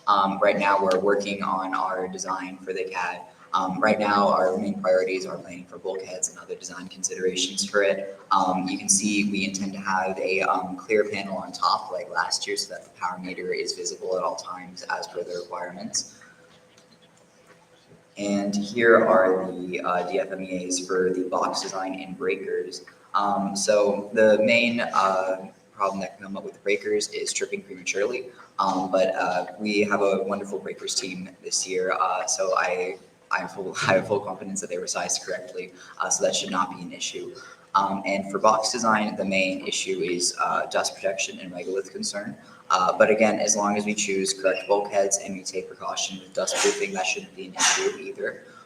And for the time being, for power and hardware, our next steps for the boards are to be like reviewing and PCB design, and then of course finalizing our designs for all of our projects, and then we will be able to get into ordering all of our parts.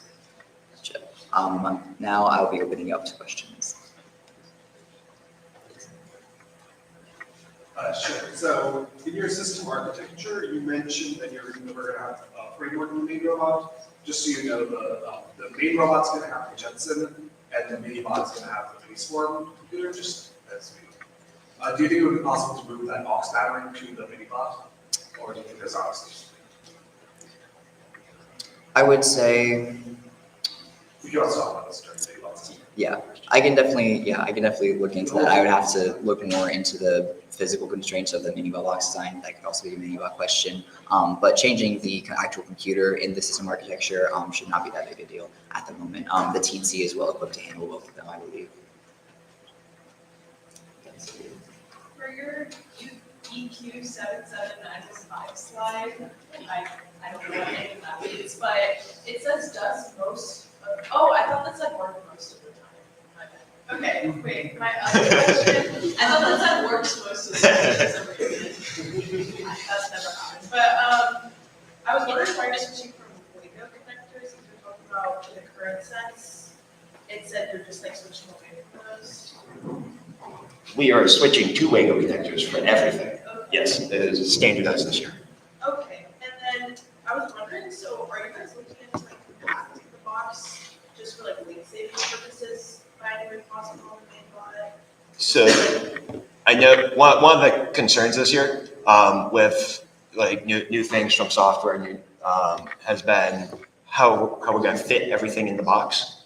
And so I think board size this year is going to be something that we look at. But yeah, at that point, I'm not sure of box dimensions. Yeah, because for the slide you had the CAD of it, Mhm. are there dimensions for that, or is that just the CAD from last year? Yeah, so we are mostly operating off of the dimensions from last year, which is 14 by 16 by 2.3, I believe. And again, that was last year's dimensions. I have to get some confirmation from drivetrain and other mechanical sub-teams for what exactly we can put in there. But whenever they've asked me, what would you prefer to have your dimensions be, I've always told them that probably at a minimum. So that's what we're working with right now. Like I said, once they finalize their designs a little bit more and tell me exactly how much room I have, this will probably be a lot more finalized. That's why I mentioned it's a preliminary design.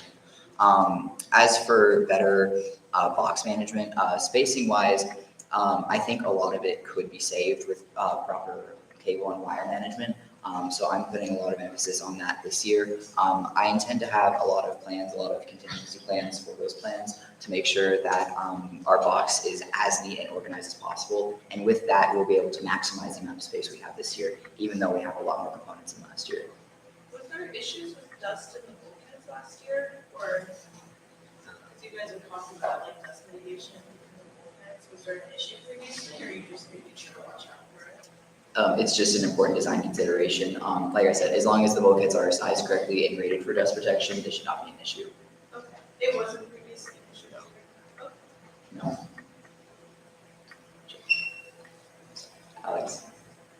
On your DFMEAs, you mentioned that there was a concern with sizing breakers properly. Yes. Yeah.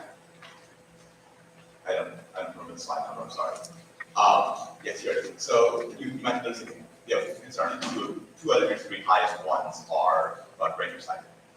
And then several of the components, such as most remote controllers, as well as I believe the jets itself, have built-in overcurrent protection that will likely be more accurate than your breaker because they have access to more of their internal state than an external breaker does. Have you considered relying solely on that overcurrent protection instead of adding a second layer of defense? Especially that second layer of breaker defense that you're adding might either not do anything or fail too early and cut off performance.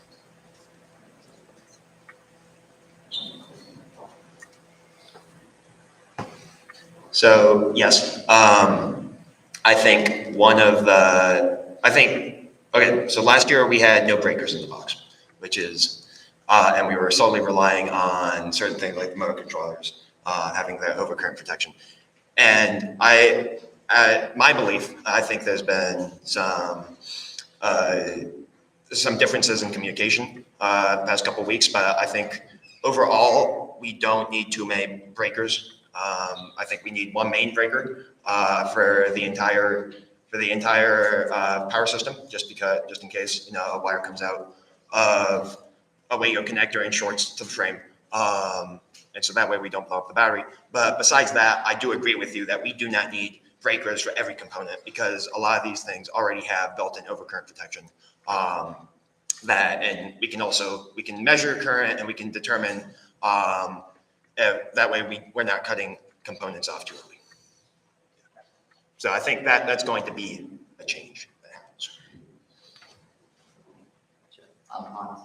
What battery will you guys be using this year? The battery we are using this year, we intend to use the same battery as last year, which is 22 volts, it's 24 volts, and then I believe 400 watts, 200 watts. Yeah, 16 amp hours. Yeah, 1600 amp hours. Are we going to reuse the exact same battery, or are we going to buy one of the same ones? Yeah. So at the moment, if viable, I intend to at least reuse the battery for the main bot. Obviously, second semester when testing comes around, if for whatever reason we find out that too much damage has happened to it, we can look into buying a new one. But if it's viable for competition, batteries are expensive. But of course, like I said, we would have to do a little bit more work and research to make sure that it is viable. I'd like to add on to that. Just to add on to that, I do think getting at least one new battery a year is a good idea, just because these we put them through a lot, and for competition, we want to ensure that things are good. Overall, in the grand scheme of things, they are not the most expensive thing, especially because this is a critical component of the system. Where will that battery be mounted? Yeah. This is another thing I would have to speak to mechanical subteams about, but last year we had it on the side in a little bin so that it's not in the box. For those that don't know, the reason we don't have it in the box is because previously, there's a lot of very sensitive components in there, and that causes a safety issue, and we'd much rather not go through and have to worry about safety issues. It's much safer if it's outside the box. With that, it is better to have it outside the box. Last year we did have a very similar design with the conveyor belt. With that, it could be in a similar spot. Again, I would have to speak with mechanical subteams to make sure that it is viable. But again, with the similar design, at this point, it would definitely, at least I prefer it to be in a similar spot where it's on the side in a bin where it's safe.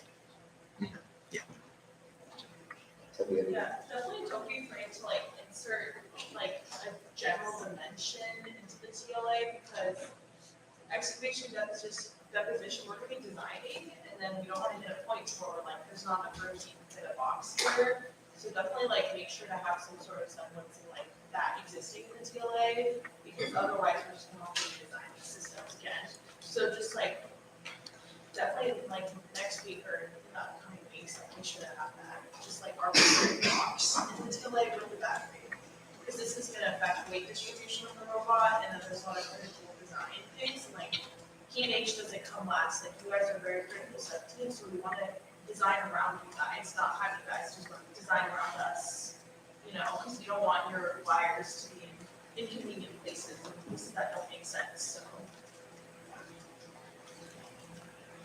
Yeah, thank you. I have been communicating, as I mentioned. The sizes I gave are what I've been communicating with the mechanical sub teams on. Ideally, I would have this as a minimum for our box, but I'll be making sure to have that in, as you mentioned, the TLA and whatnot, and on. Gotcha. I'm good. In your DFWA's battery protection circuit, you had mentioned that it like has a chance to shut off the robot during competition. We're not having it in the circuit during competition, correct? No, we are not having it in the competition.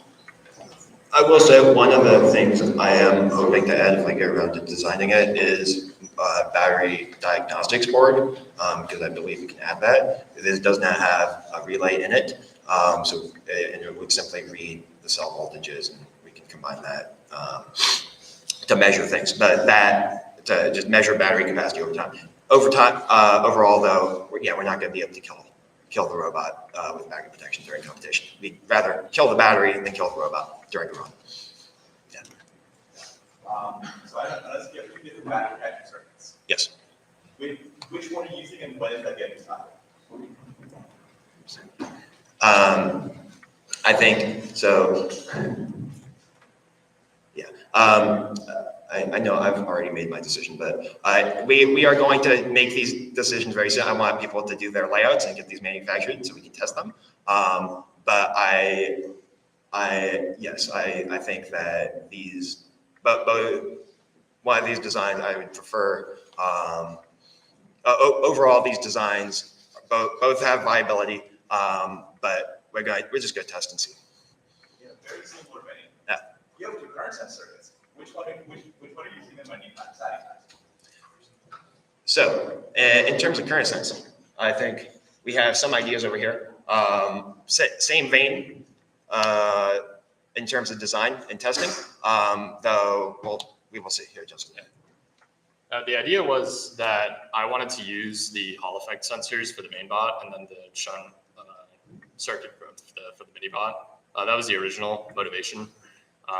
Just to have two different solutions for both bots. I thought that would be an interesting thing. But I think based on the reliability of both solutions, we might end up going with one rather than the other. Either way, I wanted to be able to manufacture all the boards just to make sure that all the projects are seen through fully. But yeah, it's kind of like same answer for the battery protection, where it's we have a design in mind that we're probably going to use. But I would be very careful about using two different designs on two robots unless there's a specific reason to, just because there's a lot more chance of something breaking. Yes, I agree. I think overall, one of the changes we made this past year is making the address selectable, so that way we can have multiple of the same design on one robot. And so I think there is a very good possibility that we just stick with one design. Alex? Yeah. On the PC board, I noticed you use 5 volts in several places. Where does that power come from? Yeah, so the same with last year. I believe this year we're intending to power the TNC from the Jetson, and that's where the 5 volts comes from.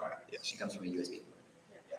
And as the USB port is currently a no connect, so that may need to be connected at some point. Otherwise, you may end up with no 5 volt power. Yeah, where is the 5 volts?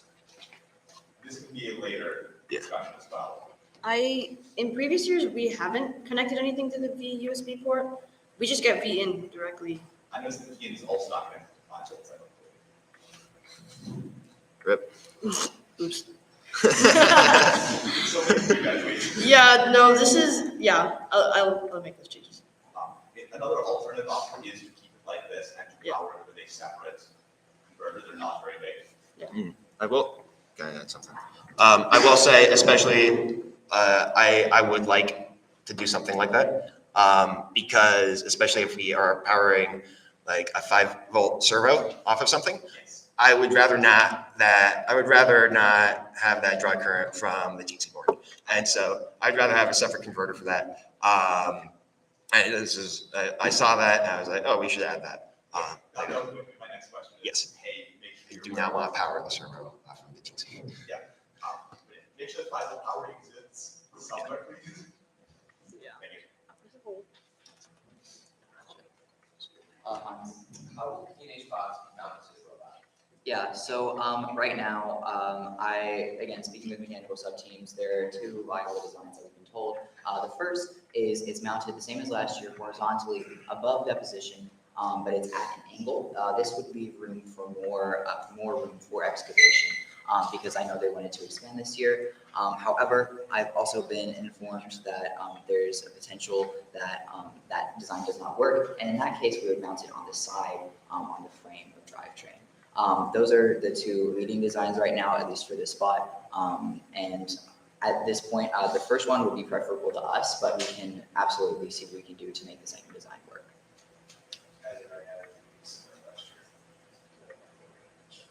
Like the same weight, we just came off the side. We don't have to have those supports.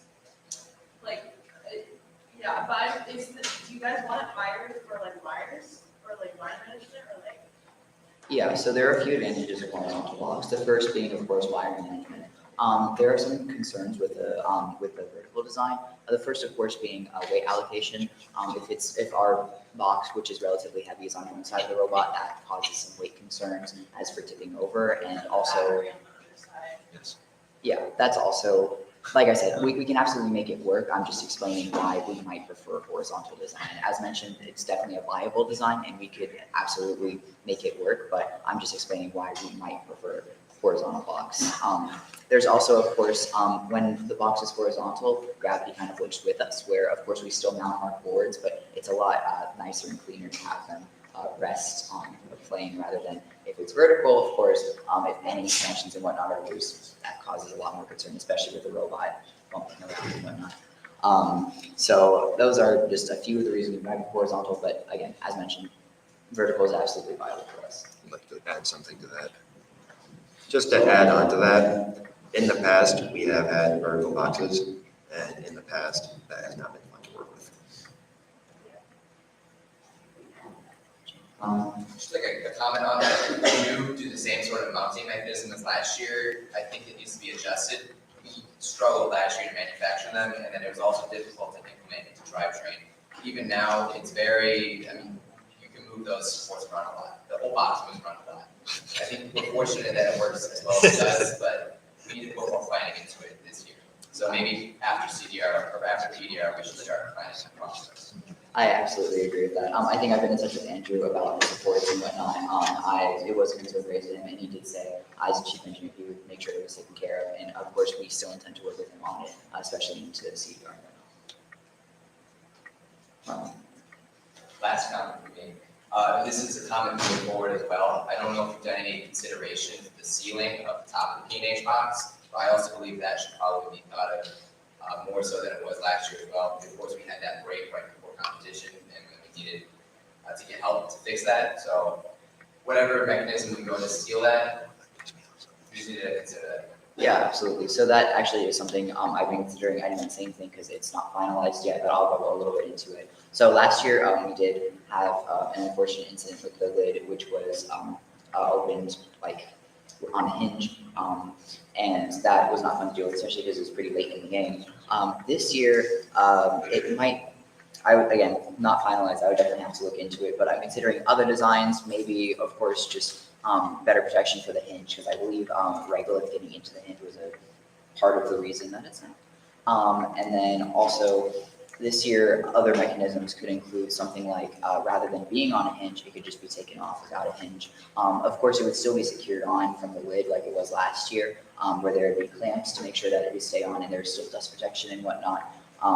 That could be an option. That way there's no hinge. And also working on the robot ease of access is a little bit easier with that, because last year we kind of had to take the hinge up to excavation to work on it while it was still on the robot, which was kind of annoying to deal with.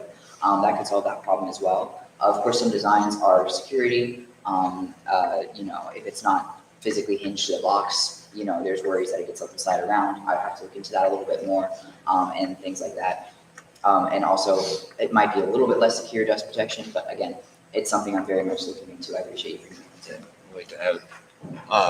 I think this is also something we need to look at, like we get these with acrylic hinge and stuff from ProtoCase. And this is something we need to look at with ProtoCase and see. They're more CDR. Yes, exactly. Is that what can we get from ProtoCase that can allow us to do these things? I do think past we've had no hinges where we can just take the acrylic top off and switch to a hinge, but we can always go back. I think last year we broke the acrylic top just from somebody leaning on top of it. And that wasn't too fun. So again, there's more considerations from CDR. We have time for one more question. Okay, one more question. If not, that's fine too.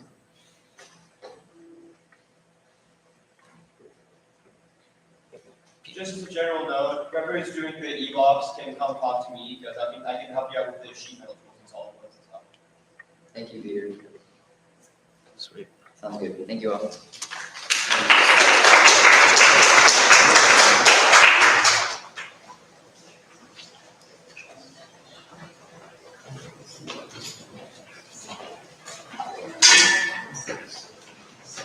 This will be our last topic before lunch.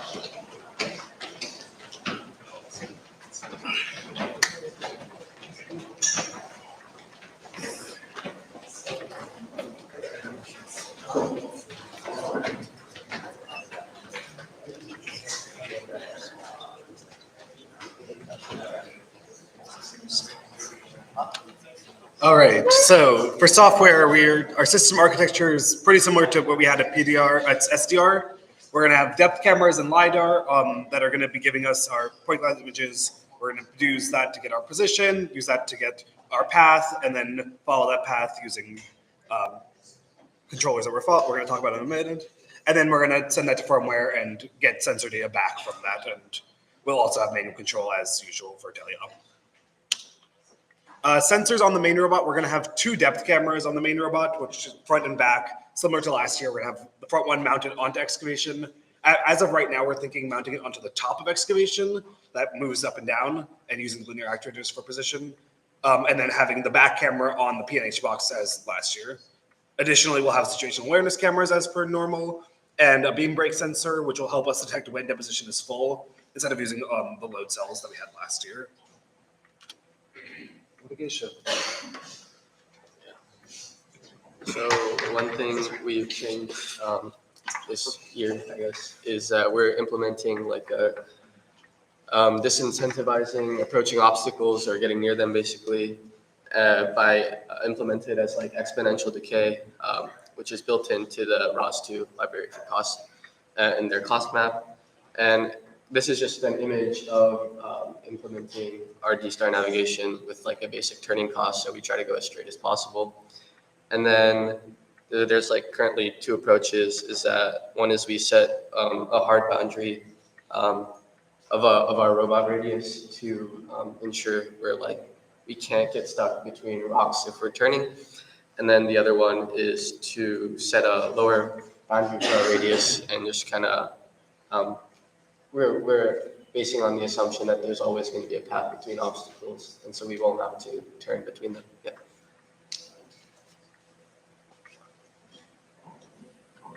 So what we're trying to look into is switching our global path planning software. Currently, we're running on D-Star, which generates paths with small turns that we have to correct, and it's not always optimal planning as seen by the prior slide. Other algorithms that we have found may be more efficient for path generation, such as A-Star. Based off of that, we have Theta-Star and S-Theta-Star, which are planning on minimizing the length of paths and minimizing the amount of turns that these paths have to make, respectively. So some of the main benefits of Theta-Star over other algorithms is that it allows us to traverse at any angle. Most algorithms are based on a grid, which kind of limits you to that grid. And Theta-Star helps alleviate that. And then S-Theta-Star just analyzes turning. We've also migrated a lot of our libraries to Nav2, which means that we can easily swap out these planning algorithms and even control algorithms, which just gives us a lot more flexibility.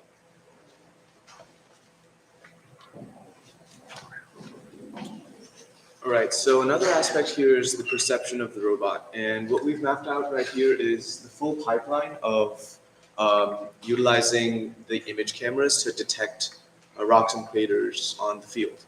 So first off, we start with the ROS bags from previous years.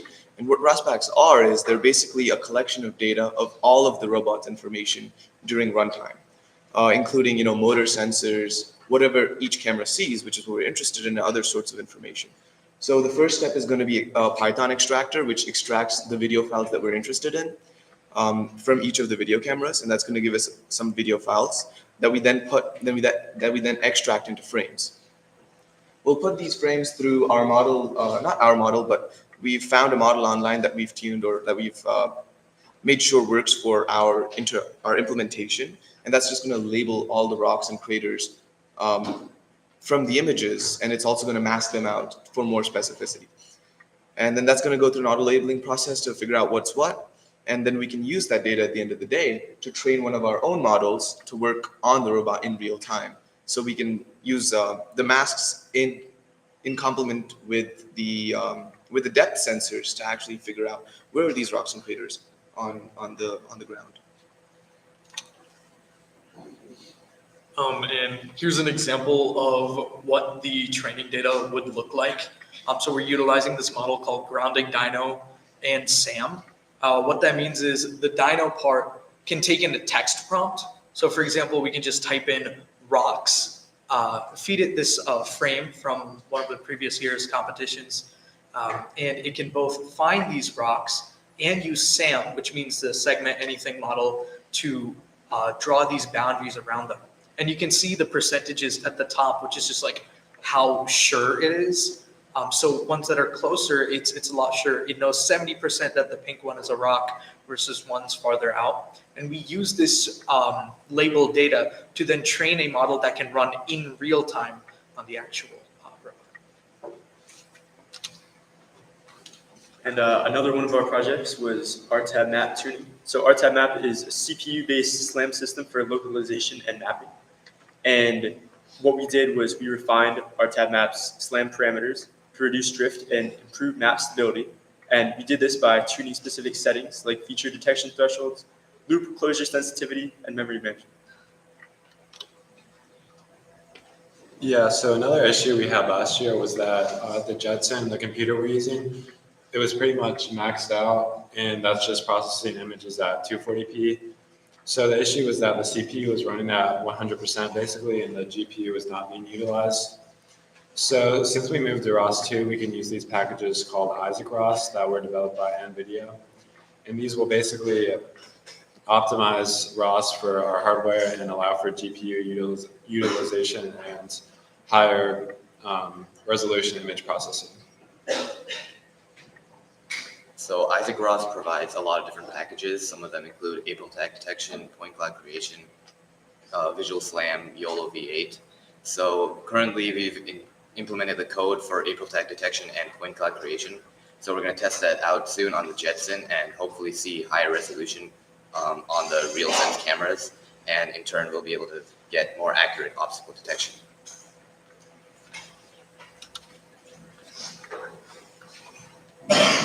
So part of this, we've switched from ROS 1 to ROS 2. ROS stands for Robot Operating System. It means we can use modern libraries like Isaac, and also just in general, our code will run faster.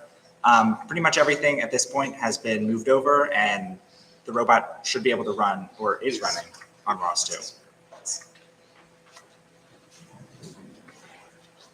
All right, DFMEAs. So in our failure analysis, we kind of found that the most severe failure mode is that robots are unable to detect obstacles, KSC second run. So something that we're that's kind of why we've been putting such a focus on perception. And so a few things that we're doing in this regard are making sure that our sensors have a greater field of vision, making sure that we have better analysis schemes so we can actually determine where the obstacles are with a high degree of confidence, and also make sure that we have the ability to jump in at any time from this greater FOV and be able to operate with more confidence autonomously, because perception forms the baseline of our entire autonomy stack. Yeah, and I think that's about all we had. Does anybody have any questions? regarding dinos and those kinds of algorithms, correct me if I'm wrong, but these are purely visual. They don't incorporate any depth data at all. Yes.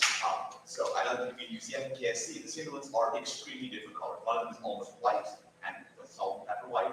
The other one is this gray. And the rocks are also different colors. Can it handle that without, like, basically, if you're going to put it, train on KSC data and put it to UCF, you're going to say there's no obstacles anywhere, I'm fine, and then drive straight to a rock or a field. Or is that going to be an issue? So this is one part of the pipeline. We do understand that there are situations, because it's gray on gray, where it's going to be unable to detect certain rocks, like the first UCF rock, right? However, that's why we're having different sensor modalities. Like we're going to have these depth cameras as well as LiDAR data. And regardless of like what the visual sensor sees, the LiDAR data will show some kind of jump there. And especially because we can trust LiDAR data more because it's time of flight, we will be able to determine that with a greater degree of certainty from that point cloud data and kind of merge the two inputs together and be like, okay, so visual didn't see a thing here. However, our more accurate 3D LiDAR data is detecting a pretty severe obstacle here. Therefore, we're pretty confident that there might be a rock here. If you're going off, if you're saying that LiDAR is more accurate and we trust LiDAR more, and we trust it over visual data says you're all clear, LiDAR says, yeah, there's an obstacle here. What's the point of visual data at all if you trust LiDAR? So the issue was in UCF, there was a very flat rock that we could not, using the systems that we had, our depth information basically said that it was a pretty much flat field. But we could visually tell that there was a rock using the cameras. Therefore, these algorithms will be able to detect that. And we have a variety of we have a lot of data from the past like 3 or 4 years that we can use to train this data. And we'll make sure that there is a variety of different data being inputted into it. So it's not just UCF or KSC. But inevitably, we are going to be using all the different algorithms that we have to combine together to make it the most accurate. And ideally, we'll find any combination of rocks. Like some will be able to detect rocks in certain ways, and others will be able to do it with other different types of rocks. Also, something that I do want to add on, the kind of trusting LiDAR more, that's kind of a case-by-case example. However, there are going to be situations where visual will be more reliable than LiDAR. For example, in one of our practice runs, I think, we had a situation where we got stuck in the same spot and kind of dug ourselves a trench, and then saw the entire world as an obstacle. So having kind of an idea of the fact that there are no visual rocks available anywhere in sight, we can kind of be able to estimate that that's not actually an obstacle. And just kind of I'm still not sure you can combine them because earlier you said that, hey, the LiDAR says it's an obstacle, we're going to treat it like an obstacle. But now you're saying, hey, the LiDAR says it's an obstacle, but the visual says there's not, so we're not going to treat it like an obstacle. And we can talk about more details later. But I'm still concerned with which sources you can trust and when. Sure. Peter. For the new planning algorithm, or the potential planning of switching to theta star or S theta star. So it's my understanding that D star we've been using primarily because it was better at replanning the path when it sees a new obstacle. Is that a concern with theta star that it will be less performant in that scenario? Or is that something that we need to try to mitigate, or is that not a concern? Yes, that is a slight concern, but also D-Star is running incredibly fast right now because it's running on C++. It can run multiple times faster than we need it to. So we are essentially, we can afford to lose some of that to go to a more strict, like a more representative algorithm. And there are different things that we're looking at to improve the thing that aren't necessarily D-Star specific, including A-Star and other algorithms that we're looking at. Sophia. On slide 79, for your cost map, what's the units for the hard boundaries? Get this one. That's meters. Yeah, so the idea would be that we would have a hard boundary that we could not, there's no situation in which we want to go through a gap that is less than the minimum width of our, like the width of our robot, really. Like, last year, I'm not sure if this is the exact same. It was half a meter last year. Half a meter. Last year was half a meter. Last year was half a meter.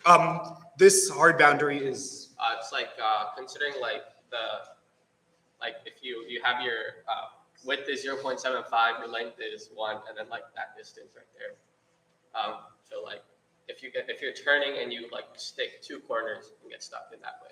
Okay, so you base off the current. Yeah, this is based off the dimensions of the robots. Alex. You mentioned you're going to have two depth cameras, one going forward, one going backward. Yes. Not mentioning situational awareness cameras. I understand we might use the arena ones, but it's like having ones in part of the series inside deposition. Yes, they are mentioned, and they're not placed, yes. But there will be one foot facing into deposition similar to last year, and we will be using the arena cameras most likely, unless we determine significant bandwidth improvements, which we are probably not going to. Alex. Question from the Slido, from Josh. Many localization control algorithms using modeling the system's motion, taking common state update and a controller's plan. Do you have a good model? No. It is very hard to model the way that the robot moves in the regolith. It matters, like, the frictional forces are different moving forwards versus sideways, and it can definitely be hard to model. There's a lot of slip in the system. So we have not found that using a direct, like, real odometry-based system is particularly useful to us. We found pretty good results using visual odometry, and the LiDAR that we're also getting will also have its own localization system as well, and then we'll use April tags that we have in the starting zone as well to localize to the world frame. Dr. Marshall? Beam splitter inside deposition, are you going to know what height the deposition has? So the idea with that would be that it would be placed in a spot that when deposition is full, it would then break that beam. The exact spot isn't determined yet because we haven't yet gone through that, but yeah, it would be one spot across. That would be the idea. Is there any advantage to having more data or knowing how quickly it will fill up?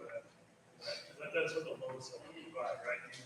You know how it is increasing, right? But the beam splitter, you don't know. Yeah. The issues with load cells last year was that they would not provide very consistent data.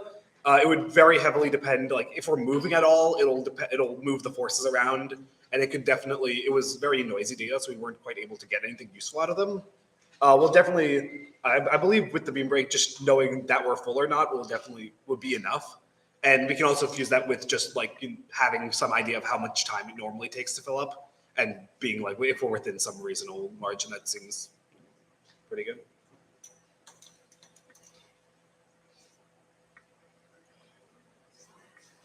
All right. If there's no other questions, I think we're done.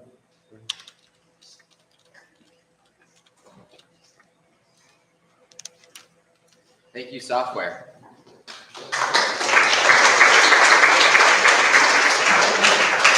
We will break for lunch now. Plan to be back here at 1:30, where we will begin with the mini bots at 1:30. Thank you, everyone. I'm just updating the slides. I updated them because software, or not software, KV says there's slides outside of it, and then they import them all in. They did have slide numbers. It's like a black sheet.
For the change in rooms, but this will allow us to go as long as we need to get through this longer discussion regarding the mini bot. So if this is your first time here for the afternoon, please scan the attendance QR code.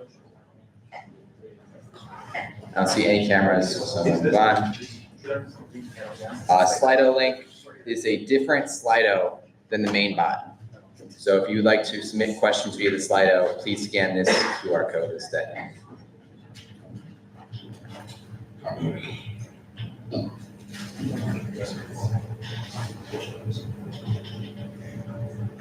Okay. So welcome back. I hope you had a nice lunch, and we're going to begin with the mini-bot high-level overview. Please welcome our Chief Engineer, Andrew. Chief Engineer.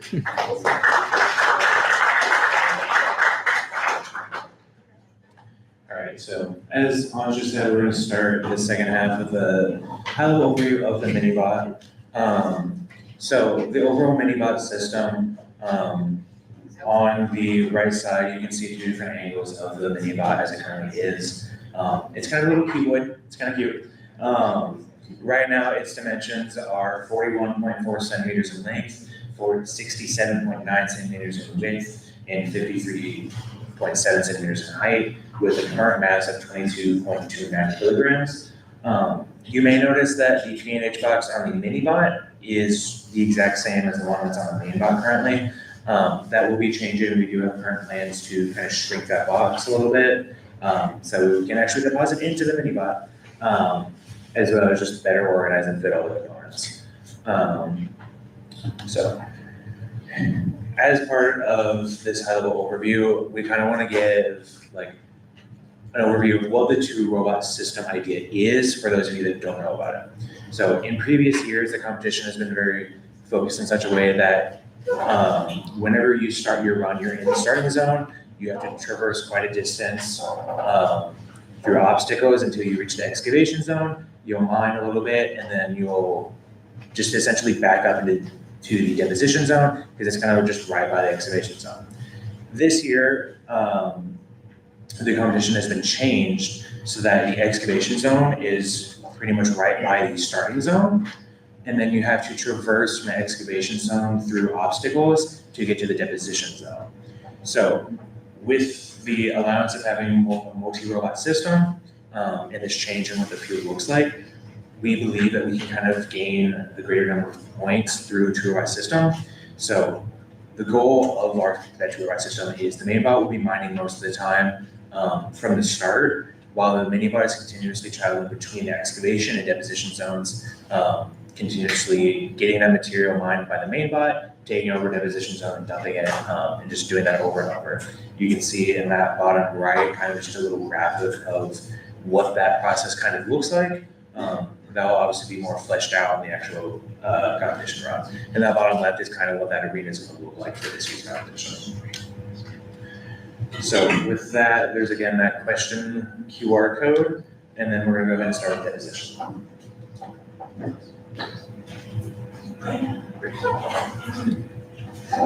I do believe also that between different sub-teams, we will not be doing a Q&A to the very end. Is that right, Brayden? Or are we doing it? Okay, so never mind. So we're still going to do Q&A after each sub-team.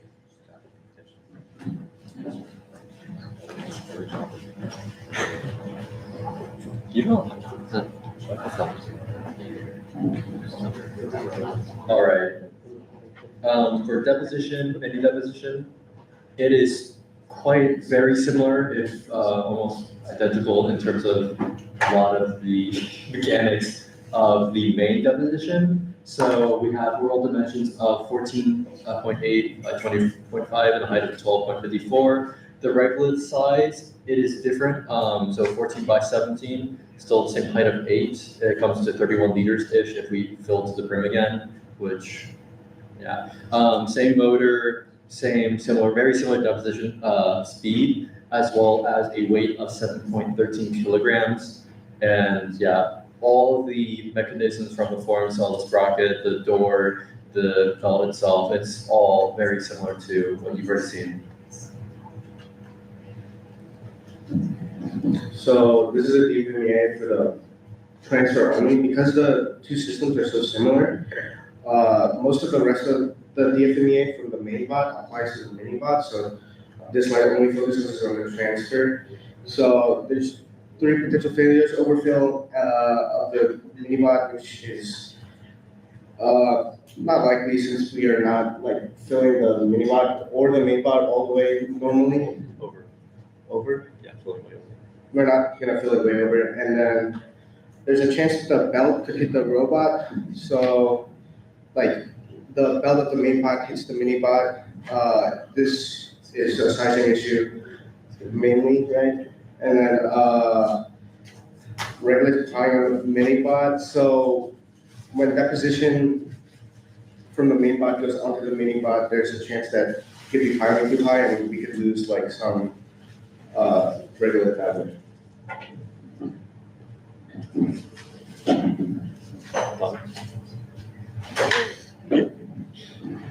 So the priorities moving forward is, again, similar to the main robot, which is just implementing feedback from today's discussion.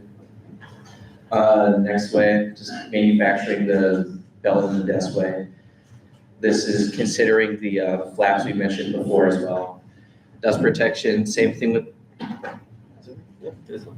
Or a little bit further away. Okay. Dust protection, just the brushes, and ensuring the sides of the belts don't allow regular to see through. Fasteners, same thing as last robot. Still need to add fasteners in the cab model so we can determine which ones we need to get. And then after that, we can plan the manufacturing steps moving forward.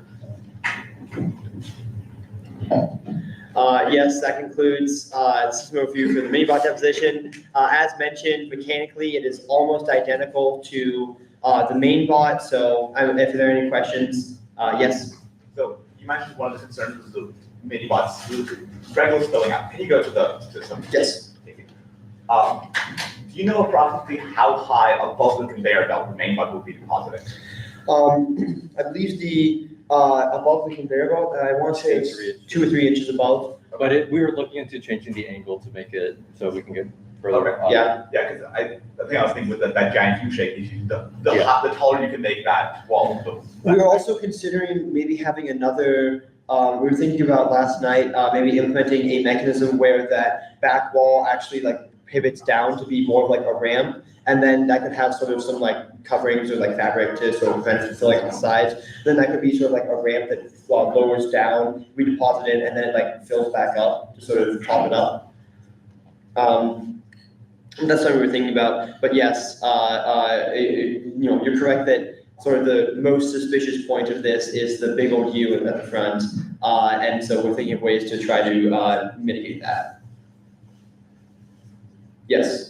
You mentioned that the belt hitting the robot, the main bot belt hitting the mini bot would be a concern. Is the belt the furthest like protruding part completed the robot? Or could we make it such? Is this like? It is for the main. For the main. Well, I believe the aluminum corner would actually be the furthest protruding part. Yeah. Can we make it so it isn't? So let me know for it. So Ankur, on that note, I believe actually, think about it, the corner of the aluminum plate would be the furthest protruding part. So that might be what actually impacts the polycarbonate instead. So that would ease some wear concerns perhaps. And if that isn't the case, then we could very easily change that to be the case. Yes. Are there any concerns that the regular wouldn't fall? Like they wouldn't be able to get close enough. The rows wouldn't be able to get close enough together to perform the transit successfully. No.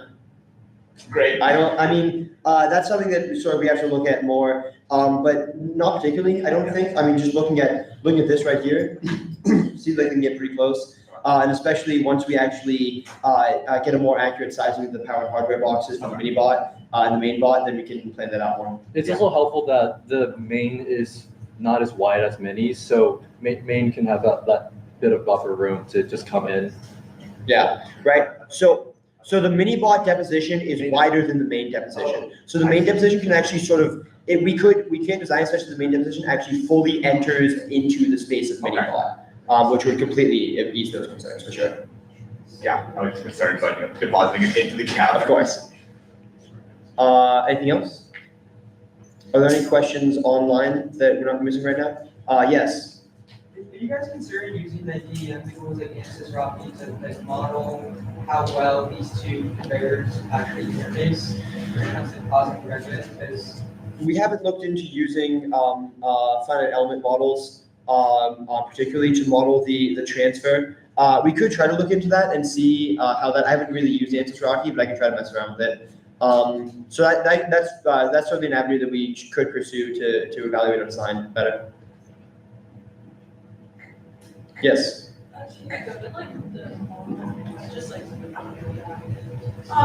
Is there like a reason for, I guess, the sidewalls on that like like the plate that's actually the cutout slot?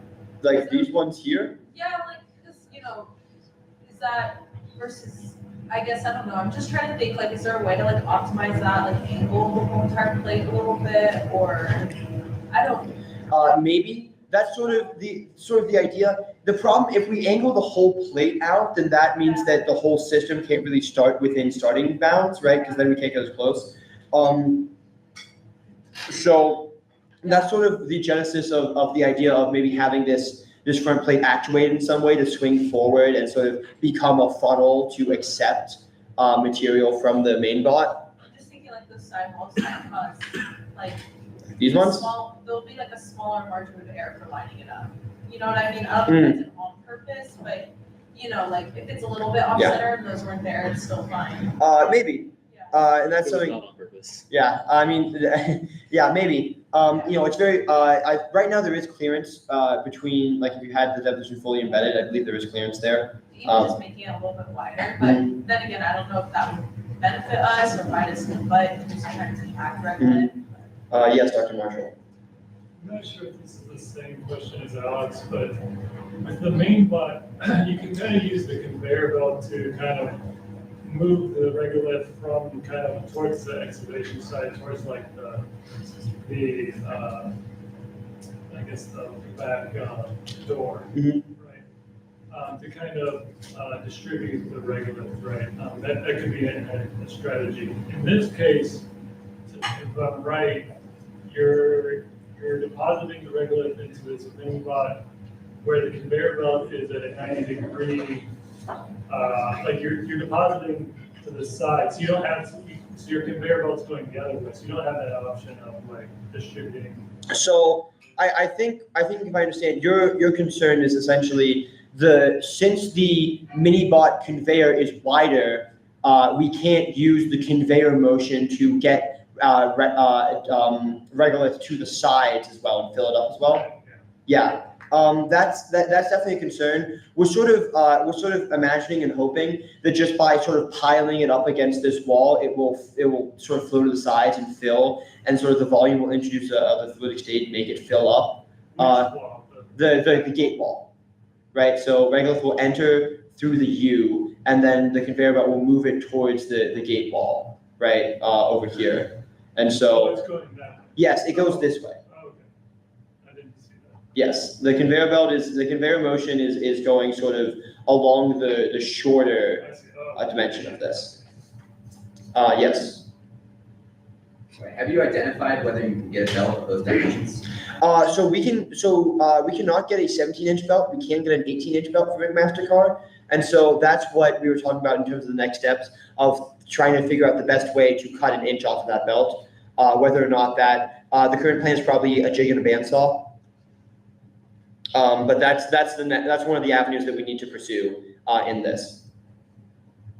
Or maybe the 18-inch belt is slightly unideal because I believe it has sort of a low friction surface on the bottom, which would make it harder to tension. So we might even have to buy a 24-inch belt that's more frictitious on the bottom, and then sort of cut that. Actually, it would be not half. Could we reuse? No.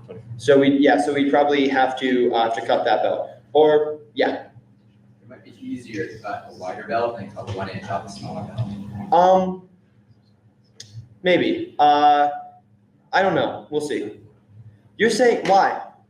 Why I say this? Yeah. Oh. You and Emily. Why? Yeah, I'm both naughty aggressive. Have you ever tried to cut like any sort of non-rigid material and you're trying to cut a small sliver off versus trying to cut a larger? It just forms easier and it's a lot easier to like. Right, that's what the bandsaw is for. No, it's like, it's easy to have like, I don't know. I think it's. I think I do understand what you're saying, and I've definitely experienced that. I don't know that I'm too concerned with that, like, because 1 inch is I think still a pretty good amount of material, right? Like if we were trying to cut like a 1/4 inch off this, I'd definitely be concerned. But like 1 inch is a fair amount of material, and the conveyor belt isn't that. Huh? It's like pretty thick. It's like fairly thick. It's about like a 1/4 inch or like 0.1 inches thick. So. I'm actually misremembering how durable the conveyor belt was. Just cutting tiny amounts off of something that's not sturdy is a pain.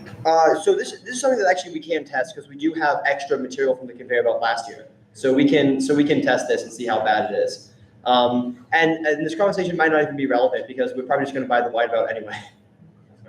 Where are you sourcing your belt? Big MasterCard. Have you looked anywhere else? Yes, it's really conveyor belt options from other places are very, very limited. Alex, you probably. I can speak to this. I have looked. The answer for other options is old industrial surplus. It looks like it was last in the 1930s. Or do you want to pay 10 grand for like a ludicrous amount of it? And we don't want either of those. Yeah. And if Alex can't find it, no one can. Yes. Do you have any other ideas with the gate? Because I kind of have some concerns with. Is that like a regular size servo? It's listed as like a 35 kilogram servo. It provides 3.5 Newton meters of torque. And then are you mounting the door straight to the spine of the servo, or is there some sort of gear train to give it some sort of like a better place of failure? Because once you break the spine of the servo, you might either have to replace the whole servo or just assemble the servo. I don't know that there's. So right now, to answer your first question, right now it is directly mounted to sort of the arm of the servo, so the spine. I don't know that there's a huge concern. Again, we sort of don't know what the forces are going to look like acting against this door, but considering the pure weight of the door, the servo is wildly oversized for the task. Some kind of gear train is we have to be careful with, right? Because given the limited range of motion of the servo, any sort of gear reduction we do to get a higher torque means that now we can't rotate it as far, right? So we have to be. We probably if we wanted to, we could get probably a 3-to-1 reduction before it fails. So I think the servo has a 270-degree range of motion. So we could look into something like that, but it seems sort of overkill for the design. I don't know. There's a huge concern we have about right now, but we definitely are going to be trying to do more analysis to feel more comfortable in saying that we don't think it's going to be a problem.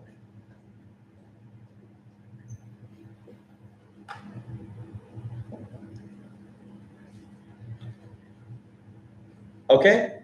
Yes.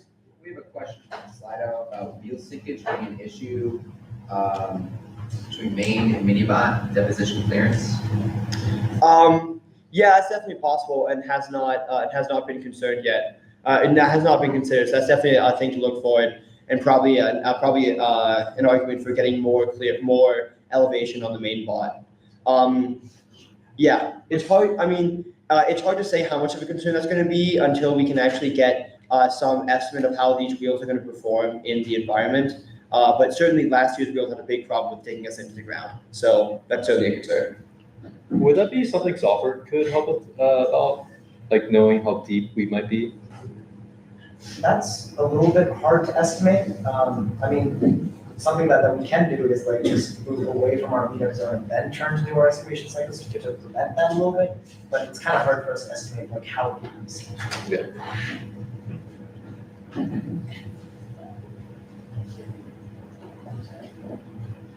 All right.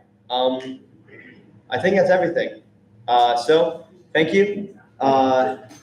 Thank you. And now Drychain will be presenting on their mini bot.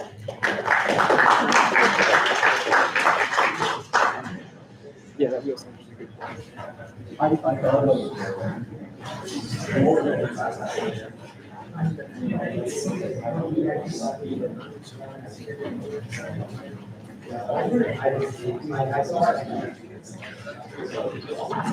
So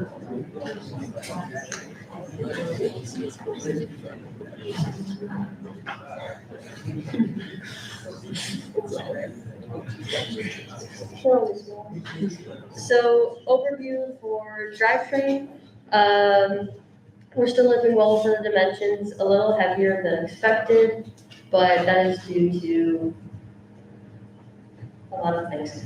This is also on the lower end because we haven't added bolts yet, but there is no chain that goes in this, so it shouldn't get too much larger. The expected speed for this is about 3 feet per second from the high end, and then we have about 3 inches in clearance. That measurement was taken while the chain was broken, so it is slightly off, so it's about 3 inches in clearance.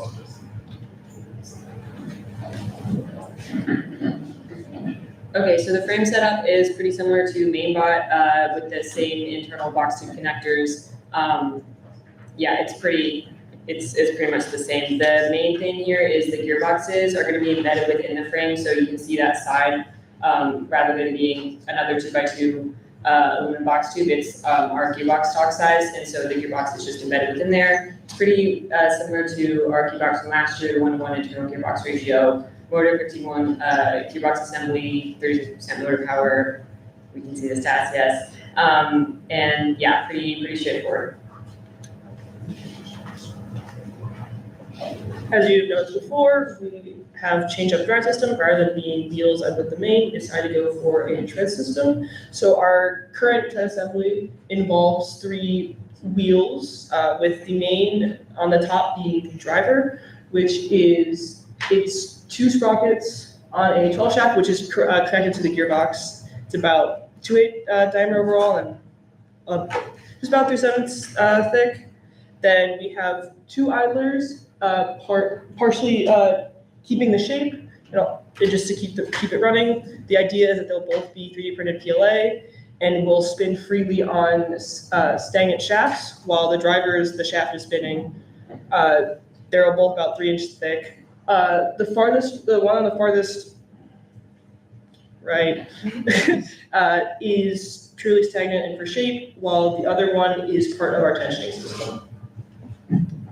For the tensioning system, it'll be on the left idler gear. We'll have a bolt that is screwed in to the actual shaft, which is stationary and attached to another part on the frame. And around that bolt will be a spring that can that'll basically push the shaft against the tread. And that shaft will be able to slide back and forth a little bit in the frame to allow it to tension.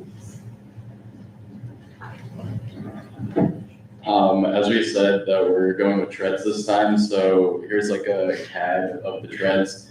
It is 0.91 in width, 2.95 inches in length, and 0.87 height. We will be using 332 pinholes, and probably the 3/32 inch stainless steel TIG welding rods. That's how they're going to connect to each other. And they're going to be printed in PLA, and they're based, instead of using the chain to help it turn, it's based off the number 50 chain. So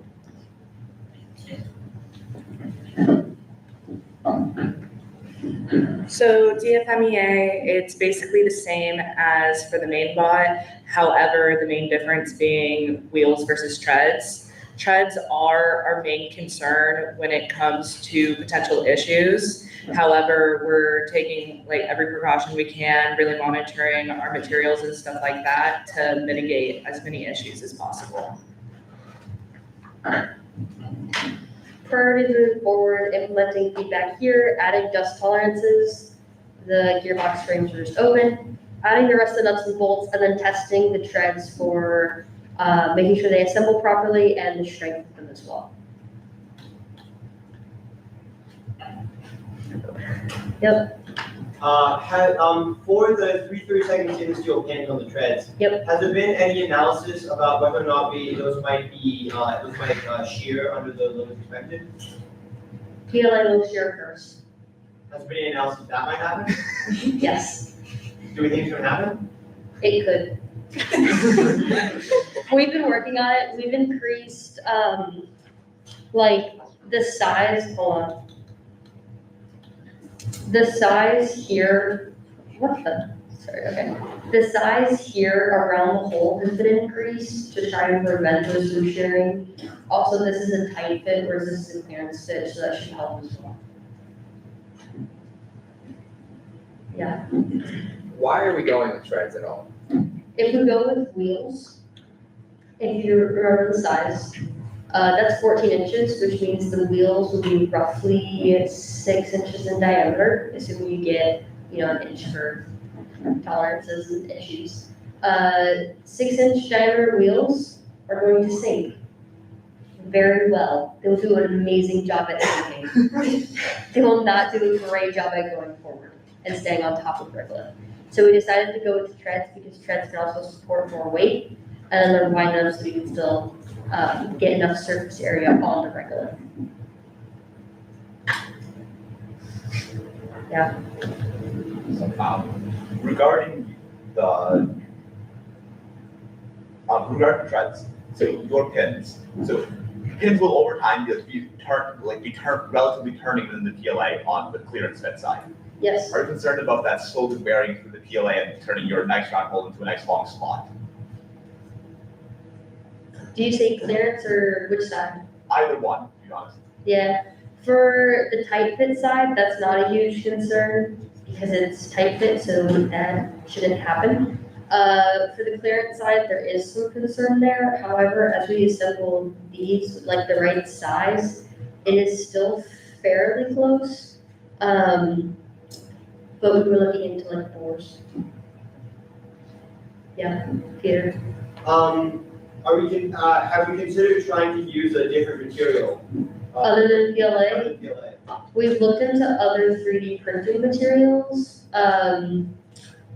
PLA still seems one to work best for what we want. In what way? It's cheaper, it has similar, okay, so PETG is the other one we looked at, and then PLA. PETG has a higher, strength than PLA. However, when PETG deforms, it basically just shatters, whereas PLA, when it deforms, it's more like a creep.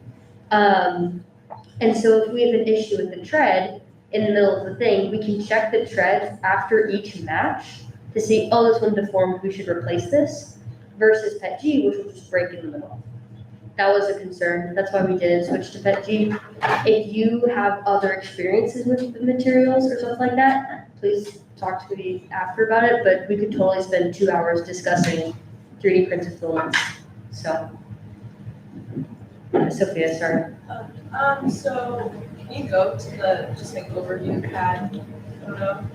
I've seen teams cut weight-saving holes out of the triangular cover for the treads before, and they almost create. I've seen teams, they'll have weight-saving holes, and then they'll have polycarbs. They can see inside of it if there's regolith buildup too. Because regolith gets in there, they would hit it with a hammer, and so much regolith would be coming out of these treads. So it might be interesting. You can also maybe save some weight, but you can also see what's going on inside there if you have a lot of regolith buildup. Kind of building on what Alex was saying about the rods going through the treads. There's gonna be regolith's gonna get in those holes that aren't tight fit, and that's gonna cause extra friction and rubbing against the PLA. So that's just something to think about. You probably want to really figure it out after every run, because that's just gonna be it's gonna sand down the holes even more once it gets in there with the rod. I was wondering how much weight will be the fasteners will add to, because there's a lot of fasteners in these treads. How much more weight is that gonna add to the treads? So for the treads, Because it's stainless steel and it's a lot of them. Yeah. Them all together. So it's gonna be a lot heavier now. I'm trying to do very quick mental math. Yeah. I can do math later, but You don't have to have an exact number, but it's gonna be pretty heavy, right? Once Yeah. all those fasteners are in there. So I would say even looking into, I know we've talked about weight saving holes in the box too, but there's not a whole lot going on dynamically with this. I think maybe cutting holes in the box tubes might be worth a shot in this system. for the large 2x4 box tubes, definitely, we have talked about it. It didn't get done, but we looked at the weight saving holes with the polycarb in the tread plates.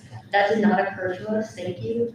And then the pin weights, that, I can get an estimate for that later. Yeah, it could literally just be like, you're like, this is how much one segment weighs. Yeah. If we can just figure out how much 3 inches of a rod weighs and then multiply it by like 100. Yeah. Kind of building off the polycard, you probably could even go without the polycard, because if regolith is getting in there anyway, just having the holes would make it easier for that regolith to get out of that. Then it would fill when we turn. Would you be worried about like the sprockets and stuff on the inside? Yeah, I guess, didn't realize that it would be, the treads would be buried that far down. No, it's a concern though that you'll get regolith above and beneath the treads, so putting like holes through it probably isn't something that we'll do unless they're like higher up on it and like just like a full hole.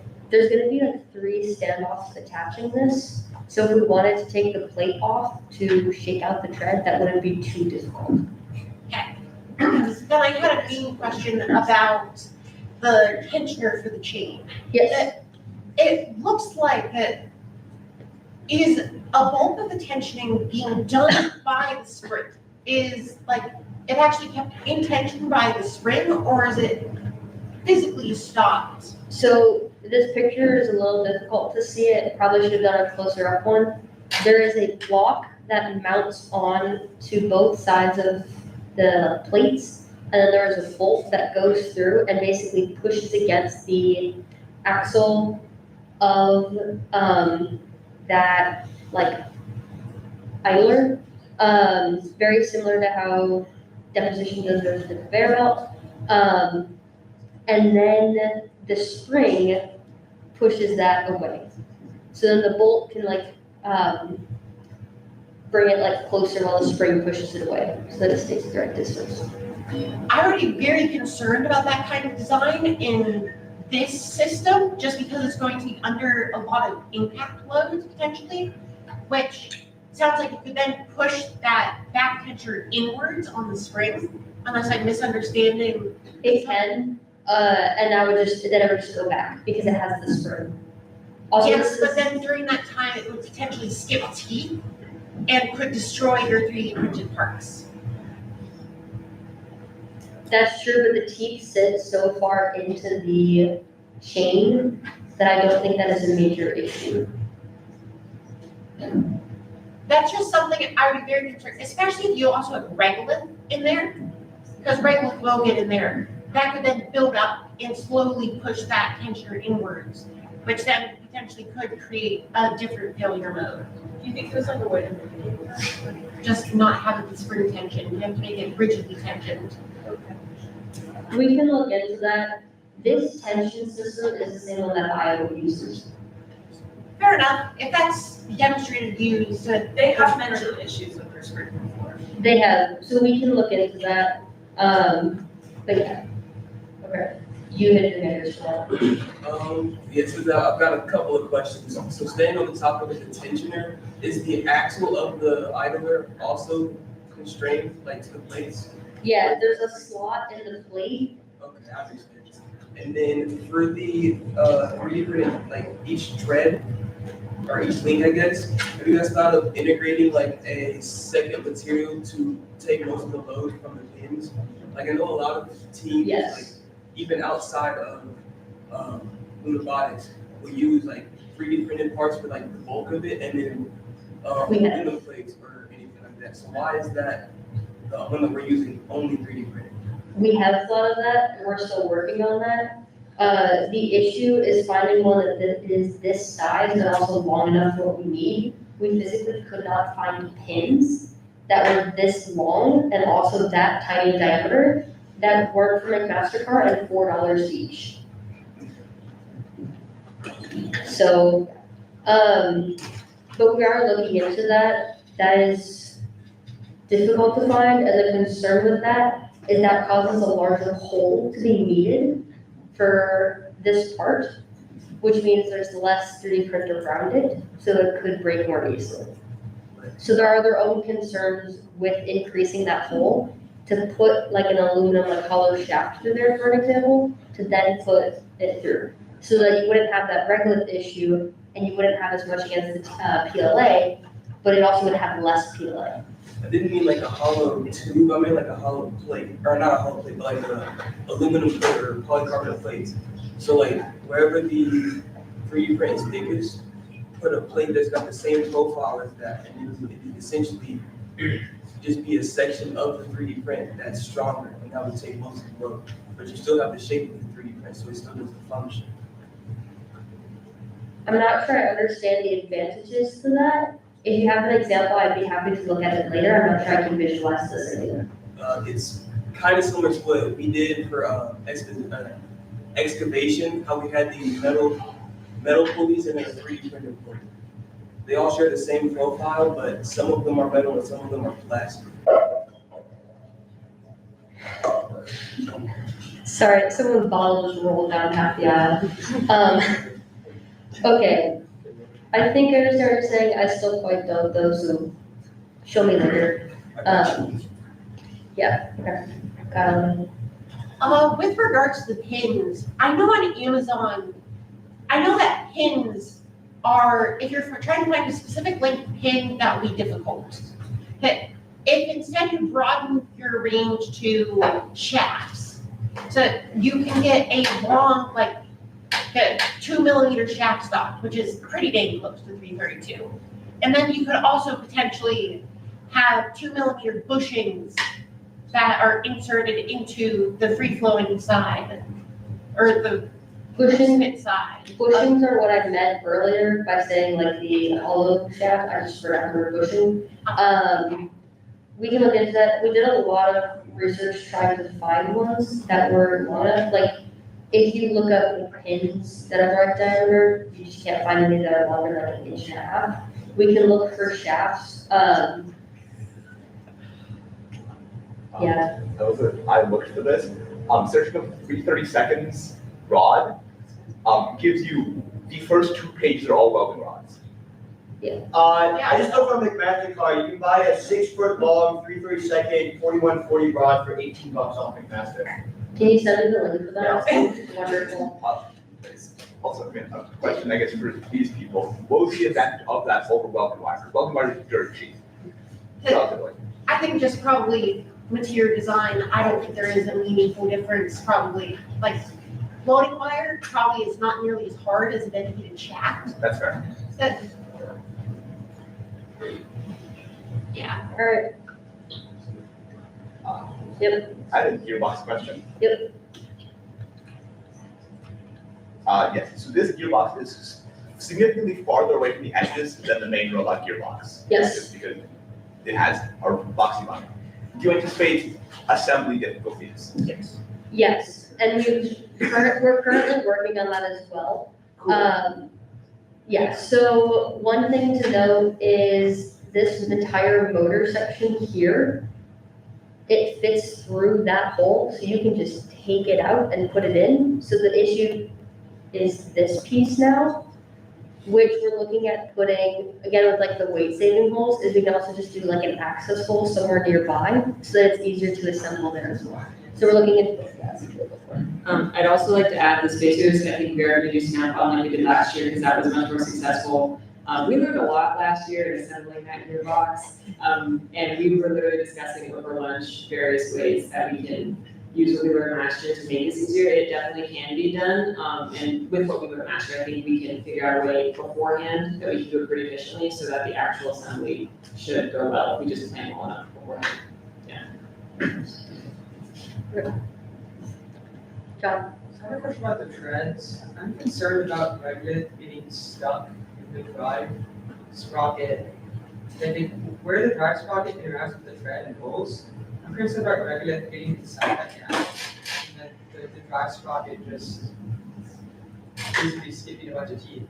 So those treads are pulling from Reglet. Is that a concern or? That has already come up. I think it was just phrased a little much differently. Yes, that is a concern. Yes, we're working out ways around it.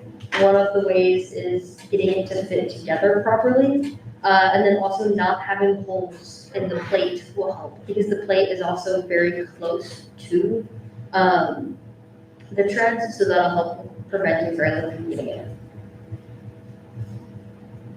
On topic, we have a question from the online saying, on the note of holes within the system of tread, I assume mentioned the importance of having channels in the channels in like the plates to allow the dust to flow out from the tracks.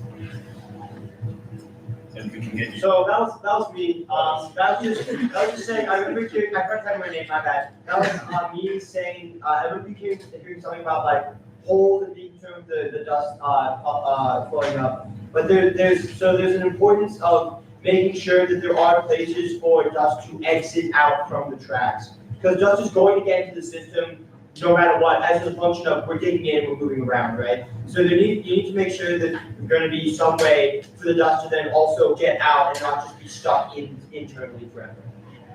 Yeah, we can look at that more. The concern of why we didn't do it is because we also didn't want to like invite dust in. Like if you think of a boat, when you have a plug at the end and you get a wave that splashes into your boat, if you're standing in the water, it'll slowly fill with water until you get to the line, right? But if you are going fast, it empties. So there needs to be like a good in between. We also need to find the threads so that it's not filling like the hole and causing regolith to get in, but it's also allowing it to exit. That was our concern, which is why we don't have them in this design. It seems like there's a lot of concern about it. We can look more into that. Like the places it's gonna get in is when it's going over these arches, right? Because that's when the treads open up. And that's when whatever regolith that's sitting on them is gonna fall through. So you can place your channels anywhere near like the driver, the idlers, because that's when the treads are gonna open up more versus when they're in straight formation, it's probably not gonna leak through as much. That's a really good observation. Yeah. Yeah, we'll look more into this. If you have more really good observations like that, please let us know, but we can move on for now. Any other questions? Kyle? I guess technically you could also go hard the opposite direction, where you know that regolith is going to be in there anyway, make it so that there are gaps in the chain that will let it out as soon as it moves into the open air. The concern with this is, as you can see, there are gaps here. We don't want these gaps to fill with regolith as well. So if we make the gaps too large, it'll just fill. If we make them too small, then they don't turn. So there's a very like fine in between. I'm saying like in the actual part have like basically holes in your tread. That I seem to remember last year a very, very long debate about having holes in wheels for drainage purposes for the exact same reason, and it was determined that that would not be a good idea. I still believe that to be true. Even though it was my design at the time, I still believe that to be true, that it's not a good idea.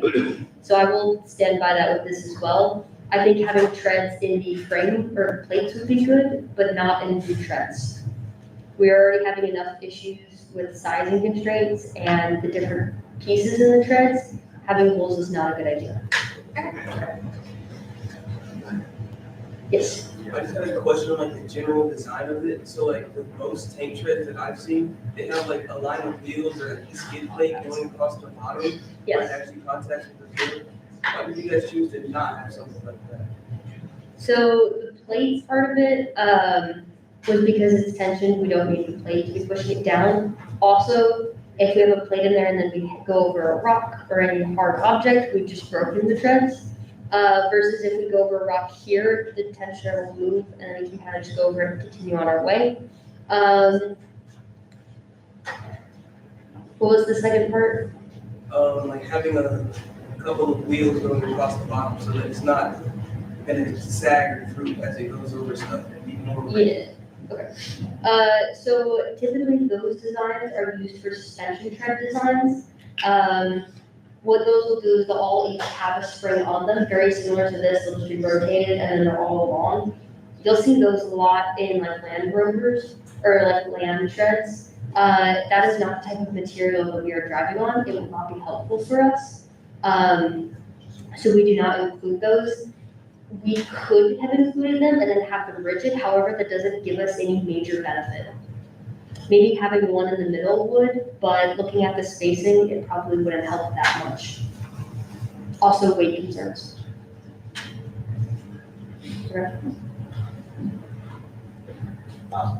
The from Eric Reiner says the tracks look like a D11, love it. All right, we'll take that. They look like Iowa. Yeah. This kind of also applies to the main bot. I have a lot of concerns with this frame connection piece. Yeah.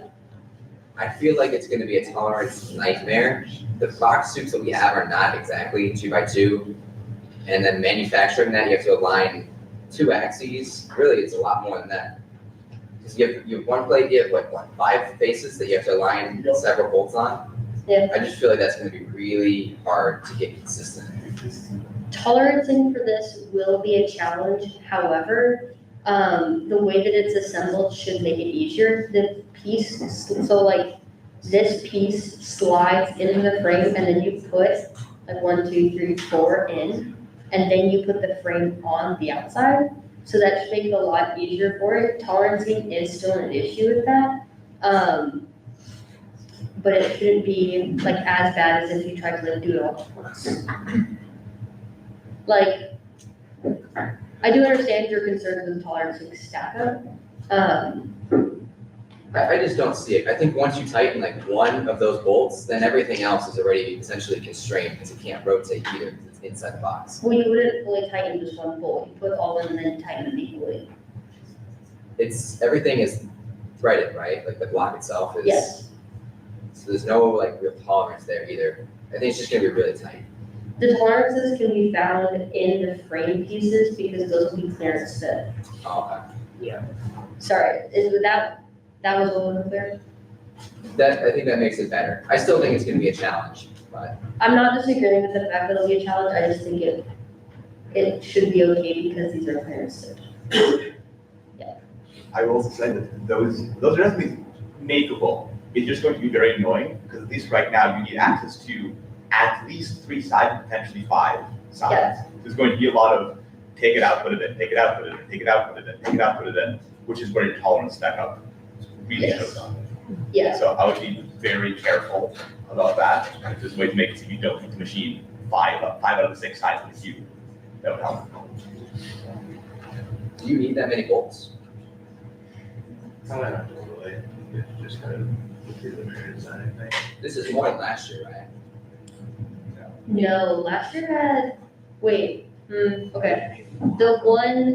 The T bracket last year had 8, I believe. It was 10. And then, it was 8 or 10. And then the like L corner one had 6. Yeah. Yeah. It's just like that many points of connection on one piece can cause a lot of like stress and like, the fasteners can work or that one piece is gonna work. As we saw from last year's where it bent, yes. Yeah, I don't think like that's still very possible with this system, but you guys can try it. Like, I think you can get away with taking away a lot of those bolts. yeah, it's like, I don't see a reason to have that many. There's not much stress on this element like that cross frame anyway, right? I think all it's being mounted to is deposition. Yeah. So that's just sitting on top. So you could, it's mainly, you wouldn't want to get rid of these 4. You could maybe bring it down to like 3 if you had to. Those 4 are not hard with anything. You could bring C2 maybe. We can look into that more. Tolerance stack up is a concern. We've been careful with tolerance stack with other things, so. Yes. Could you move, like, instead of having 1 bolt on each side, just have 2 sides with 2 bolts on that side? So you don't have to go, you have the same number of bolts total, and you don't have to get to 2 sides. The concern was mainly spacing out the bolts. So if we did that, we would just do 1 bolt on 2 sides. Probably not 2 bolts. Or, It's pretty far apart. yeah, we'll take 2. You can make it decently sized apart, but, yeah, okay. Any other questions?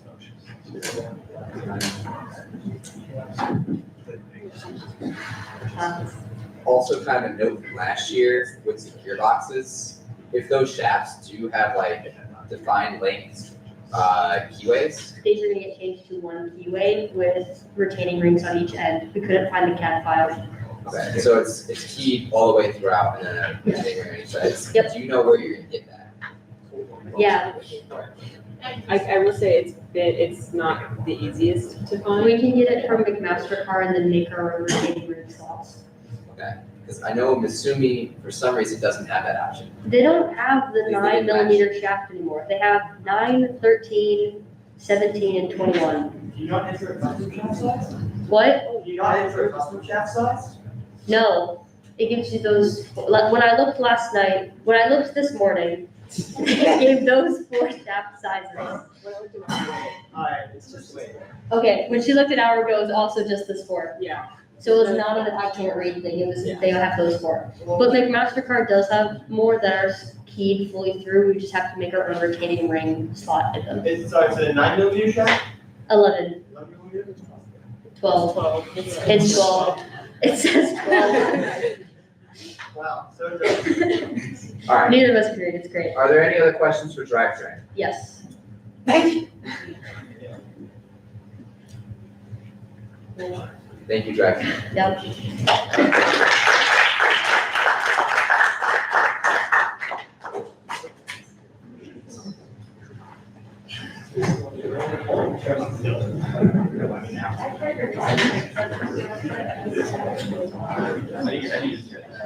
Oh, yeah.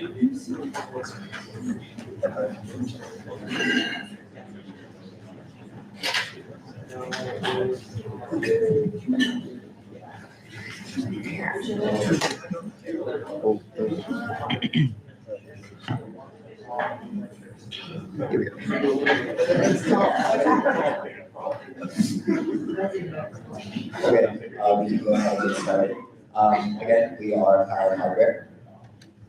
So the general overview of what we're going to be going over is system architecture, general considerations, actual hardware, and we have a separate current sense board for this robot. So the system architecture looks like this. As you can see, there's a lot less components than the main bot. This is because there's a lot less to consider. Biggest being lack of linear actuators that gives us a lot of space and of course frees up the amount that we need to use. So the general considerations is 2 boxes and 2 batteries. I did look into the battery. It would more than likely be the same one we're using for the main bot, which I double checked, 22.2 volts, 355 watt hours, 16 amp hours, and I believe weighs about 4.5 pounds if I read the data sheet correctly. And of course that all brings up cost, weight, and design considerations. We need to factor in not only the battery weight and size, but we also need to factor in the weight of another box and whatnot on the mini bot. There's also general labor of manufacturing double boards and 2 boxes. That brings up concerns of time constraints that we're going to have to plan for ahead of time, which we're already planning on. Unfortunately, though, it is very similar architecture to last year's box. So we have a good amount of blueprints and resources we can use for it. And most boards would be duplicates or very similar to how they are already designed, which is also good for us in our workload this semester. Yeah, this is mostly repeating a lot of the things that Victor just said, but basically, when it comes to stuff like the bulkheads, connections, and wiring, it's pretty much going to be exactly the same as last year's box. When it comes to stuff like that, once again, they're going to be duplicates of all of the boards. They're going to require some small changes. They're not going to be the exact same. And the breaker design that we talked about in the main bot overview will remain mostly unchanged. Once again, most of the boards will be pretty similar.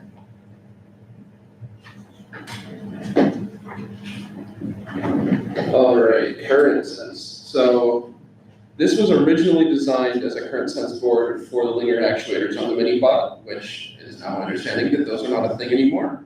So it's now an alternate design for the main bot, actually, involving shunt resistor, as we kind of mentioned during the main bot presentation. This is probably not going to end up on the bot. Talking about a little bit, since we're going to try to stick to one design, it's probably going to end up being Hall effect, since that's what we know and already trust from last year and previous current sense boards. Though this one, again, just some ICs here that integrate a shunt resistor into a differential amplifier to output a voltage to the same ADC as we've used previously on other current sense boards to detect the current. Again, we would be able to use this with the main bot if necessary. If there was something wrong with the Hall effect board, but not currently expecting that at the moment. I mean, yeah, you basically just said, like, Yeah, so this is a current schematic, it's the same ADC as last year. It's the INA 254 for shunt resistor-based current sensing. It has a 75 amp nominal current limit, and it outputs 40 millivolts per amp of current output from the battery. Just like in the other boards, it uses Wago connectors for cleaner connections and uses jumpers for variable addressing in the case of port failure. Yeah, so as mentioned, a good portion of our boards are going to be super similar to what we described in detail with mainbot, so we're not to go over that again. So that is all for us now. Are we feeling questions now? Yeah, so you mentioned that we would be using the same battery on both robots, and that weight was a concern because each of them you said weighs about 4 pounds. 4.5 roughly. So it's been just under 10 pounds of our total robot budget mass on just batteries. Has there been a consideration to downsize the batteries? Because I know that we, especially if we use less power, because the minibot won't have adaptive activation system, so it won't use less power that it'll use. Yeah. So as Ryan mentioned, recently the actuators taking off the minibot, that was part of the reason I was pretty firm on keeping the amp hours for between the two. But with that removed, I can definitely look into potentially downsizing. With, again, there's a lot less components now to worry about, especially without an excavation system, as you mentioned, things like that. Potentially, I will say there is a very good reason we've sized the battery for the mainbot as it is. So I would have to personally go through and do the math to make sure that we would be able to downsize the battery. I may be wrong, but I believe that the very good reason is because we kept rounding up at several different points. I think there was original was like 9 amp hours, and then we couldn't get a 9, so we got a 10, and then when we ordered the battery, the 10 was out of stock, so we got 13. But the 13 was, but the 16 was cheaper than the 13 for whatever reason, so we effectively, significantly increased the battery capacity. I would double check the math. I strongly suspect that we can drop down at least to 10 amp hours and possibly to like 7 or 8, which would save us a huge amount of weight. Yeah, as I mentioned, I'm open to definitely looking, but I will say I will have to 100% do the math and make sure that it works out. But it is something I do plan on looking into, especially now that things like motors are becoming more finalized. Now we have an accurate, more accurate idea of how much power we are going to be using. So that's going to help a lot with that. Are you guys planning on doing a whole separate proto case for this, or are you planning on us manufacturing just something super light and simple? Like for the box? Yeah, are we gonna do a full-on proto case and try to source it from them too? Or is that overkill for such a small teenage kind of system? That is the plan right now. I haven't heard of any alternatives because, the main thing with, again, ProtoCase is they've provided us with pretty reliable boxes and dust protection. That's a big thing with it. The minibot is going to be, of course, running around, so it really needs to be dust protected, especially with regolith being dumped onto it constantly. We really want to make sure that it's secure from that and make sure that it doesn't damage our electronics. If there potentially was a cheaper alternative, I would be willing to at least look into it. But right now, for simplicity and for, I guess, just previous knowledge sake, a proto case is the way I'm leaning right now. That's what I intend. Yeah, not for cost reasons, just for we should I'm just wondering how small it can go. Yeah. It would be a different design, so it might be smaller proto case, but.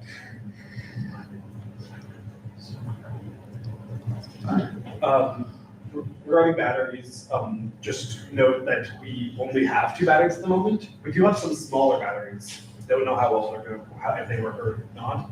But we would probably need to buy batteries regardless of whether we're using the same batteries or buying new batteries. So just yeah, absolutely. That's it. That's what I mentioned. It's a cost consideration for batteries for minibot along with an extra box and whatnot. We've discussed there are some ways where we could potentially curb those costs a little bit, but it's still something we're looking into. It was something I mentioned that it is a design consideration that we're looking into. Someone else put their hand. Yeah, so this was something that was considered taking advantage of a lot of the dead space that exists between the frame rails of drivetrain. What happened that made us move away from that and now move to another box? Chassis box. If that's what we were calling it. When it was with the motors. like on top of the skid plate almost, between the motors and the frame. Yeah, the motors are in. So, Emily did a lot of hard work, and I gave her my list of components I need to put in the bot. And she actually did size and made that box with the motors, and it was physically impossible for me to all fit. So that, along with a bunch of logistical things like while the motors were in the box, wiring to those specifically might be easier, but getting the wires and whatnot around out from the bottom would be really tricky. There's also access that I was worried about. And in general, putting it on the bottom does make me a bit nervous because, again, some electronics in there are pretty fragile, especially if you have like a computer in there and you have some exposed chips in there. It is not the ideal situation to put on the bottom where it constantly be potentially getting hit by rocks or again, regolith concern is also a big deal because it's right next to the wheels that are making up regolith, and unless it's like ultra super dust protected, I would worry about regolith getting into the box and damaging our electronics.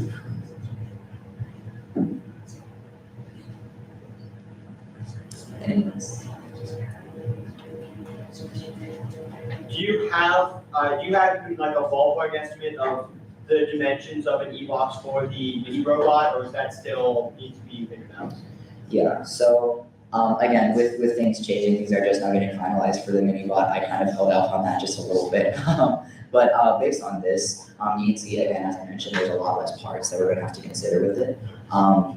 So with that, it more than likely could be smaller than the main box. Yeah. And on that note, do you have the motor controller needed for the deposition motor in there? Oh, yeah. The reason it's just motors here is because I believe the drivetrain motors have built-in motor controllers. I was kind of considering them, but for specifically deposition, there would be a motor controller attached. That would be attached in a similar way the previous system architecture was attached. This was more me tracking drivetrain motors because those were finalized a bit earlier than you guys'. What do you mean? What do you mean by that?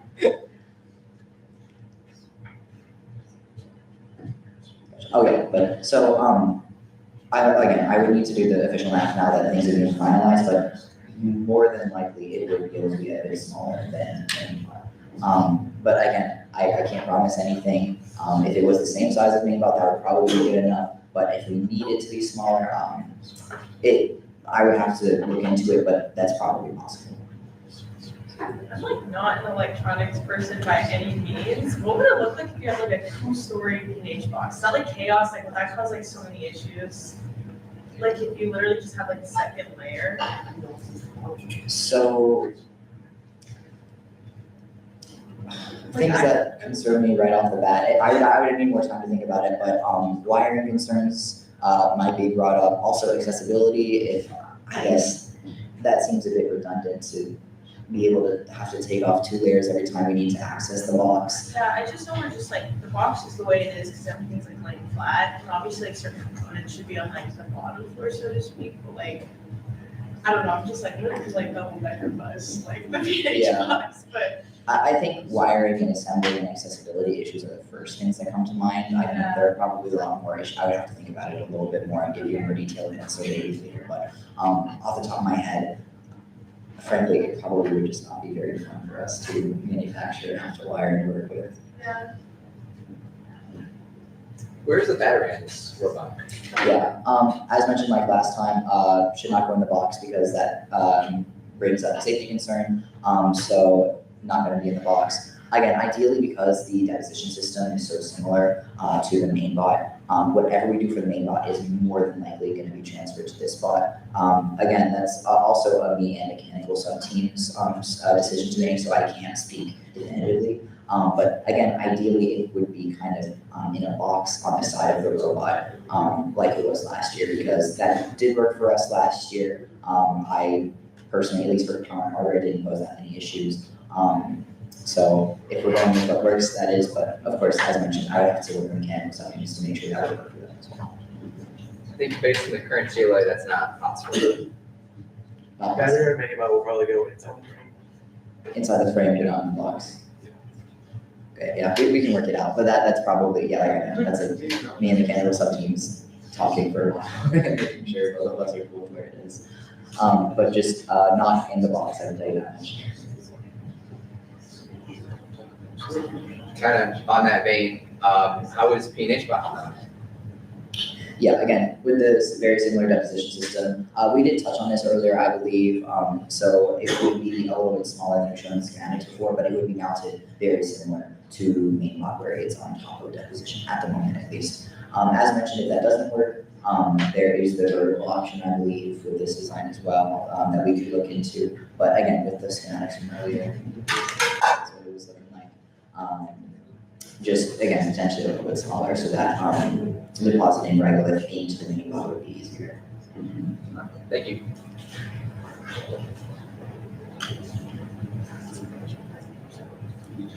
Anything else?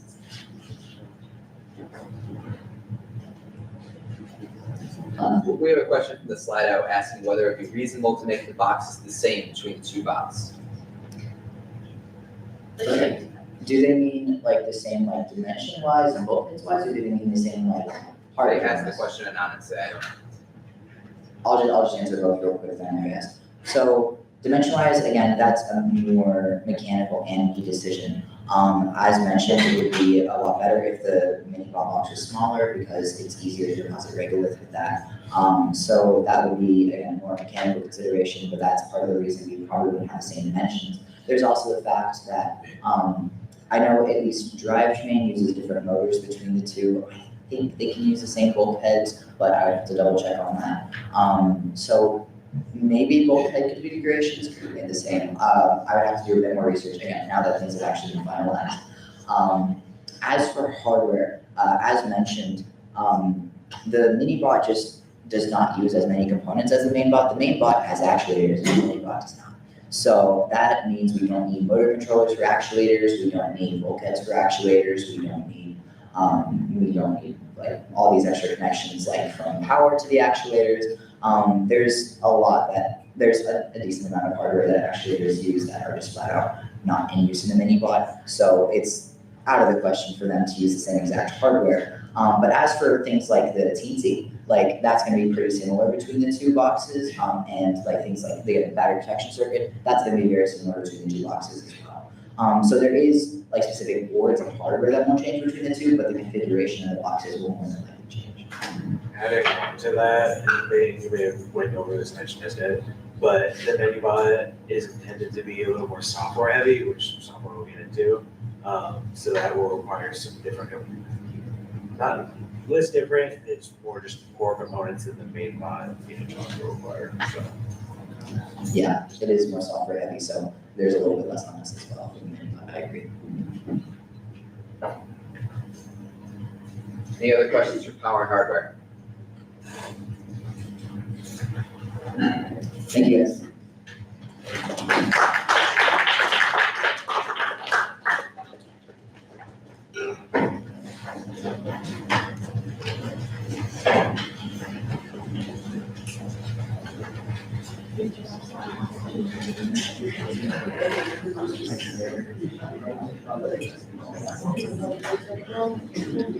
All right, so for software, first we're going to start with kind of our behavioral overview. This is very similar to what we talked about in the TIM, but just to kind of go over it again.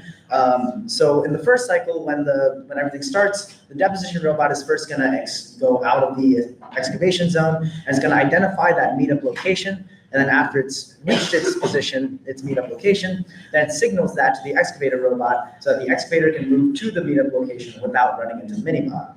After this happens, then the excavation robot is going to start its cycles in kind of like an expanding semicircle to make sure that we keep getting material on each cycle. And the minibot will continuously run cycles back and forth between the meetup location and the deposition zone. And on interactions, they're going to have kind of a really tightly coupled handshake kind of maneuver where one has to signal the other when it's ready to deposit material into each other, or when say the minibot is ready to accept. So it's not a situation where we're kind of like having to keep watching back and forth between messages and having to deal with latency during those crucial points in time. So yeah, this just continues over the computation cycle. In terms of sensors that we're gonna be using for the mini bot, we're gonna have at least one depth camera on there. That'll be a real sense camera, but we're gonna use for localization and mapping. We're also gonna have a Unitree L2 3D LiDAR that's gonna be mounted on the front of the robot. That's also gonna be used for localization and mapping, and that should give us more accurate information about the obstacles. We're also gonna have some situational awareness cameras, potentially, depending on what actually fits in there and what we have available. And they're gonna be 3D printed mounts to the B&H box as per normal. In terms of homing in that behavior, when we're getting the two robots to align to each other, there's going to be an able tag on the back of the main robot on the deposition door, and then there's going to be a camera on the P&H box on the mini rod that's going to be facing backwards, like across the robot, so that it has enough of a FOV to be able to see that able tag even when it gets pretty close, and it'll just align using the able tag display. That's all we have. Any questions? Can you go back a slide? Sorry. Yes. Carol. Realize I may have missed this in the first half of the presentation, or for like the main robot part of the presentation. How do you do the initial localization of the robot? Yes, we're going to be using able tags that are in the starting zone. We'll have, similar to last year, we'll have 1 or 2 able tags on the corners in the starting zone. Doesn't that require the robot to spin, or because isn't the orientation randomized? Yes, so the rules are slightly different this year in that you're allowed to start your autonomy after the match starts, as long as you're within the starting zone and you can still gain full autonomy. So the idea would be that we would take manual control, align, make sure we have correct localization for the able tags, and then start our autonomy cycles. Okay. And that would still be eligible for full autonomy, assuming we don't leave the starting zone in that beginning. Yes. Is there a reason why in this video you have here, the large bot waits at that long black line instead of meeting the smaller bot halfway? So the idea would be that it would always go to the same spot, and that would be much easier for us to have set up in that we don't have to have the mini bot try to figure out where the main bot is. We can just say, as long as at some point they both know where that spot is relative to where they are, that's all that matters. If we're trying to do stuff where the main bot's moving away or the mini bot's moving around, we are concerned that we would not have an accurate idea of where they are relative to each other. The other problem that may occur is that we're not exactly sure how the autonomy rules are going to work with two robots, and that they might require us that the mini bot has to be within the excavation zone to be able to count as a traversal. So that is another thing that we have to ask Q&A about and see if we can get clarification on. But that might be another concern. Yeah, that's why we have it at that spot. Nick. Real quick, can you remind us on whether, if even, the two bots communicate with each other into the control center and what they're talking to each other about? Yes, so in the behavior script, you can see that these diagonals things are basically there waiting for a communication from the other robot, and then the trapezoids are sending a communication. So at the beginning, the deposition robot's going to go, and it's going to send a communication once it has that meetup location, and the main bot's going to wait for that. And only once it gets that communication, then it'll go to that location. And then during the link up procedure, once the main bot has it's completely full and back at that location, it's going to send a message to the deposition bot, which will then, as soon as it gets back, it'll be ready to align to the robot, and then again it'll send a communication back to the main bot telling it to, hey, you can now deposit into the mini bot. And then the mini bot will, once the main bot's empty, the main bot will then communicate back to the mini bot saying, you're good, and the mini bot will leave. Yes. Sophia. Sorry, and then they will not, there's no necessary communication to mission control. As last year, same as last year, we're gonna, if they're after we started, if we lose communications, we should still be able to run, even though there's no communication back to mission control. Mission control is just gonna be monitoring what's happening, making sure that things don't go wrong, but not require communication. So yeah. If the mini bot somehow gets stuck somewhere, would we have to stop autonomy? There's no way of getting autonomy to then give the main robot priority, and then it just starts acting as a lone agent. We would just have to take manual. So Yes, as of right now, we would probably have to take manual. If we have the time, we can explore that, but for the first priority is just like take manual and then try to get it out of the way so that we can do that. But we are also looking into partial autonomy states, especially with the, just to figure out, okay, if in these failure states, what can we still do autonomously? Because excavation, deposition, traversal are all separate this year. So we can still get some points. It's just, we're still kind of figuring out as to what degree we can get them. Yeah, and not like this is like, if like for some reason the main bot fails, like what autonomy can we get with the mini bot? Would it be like, could we get some sort of traversal? Like, Could likely get traversal. and then just like, can we push rocks this year? You would not be allowed to like bulldoze, so you would have to like lift it up, which is the thing that we can do with just the mini bot.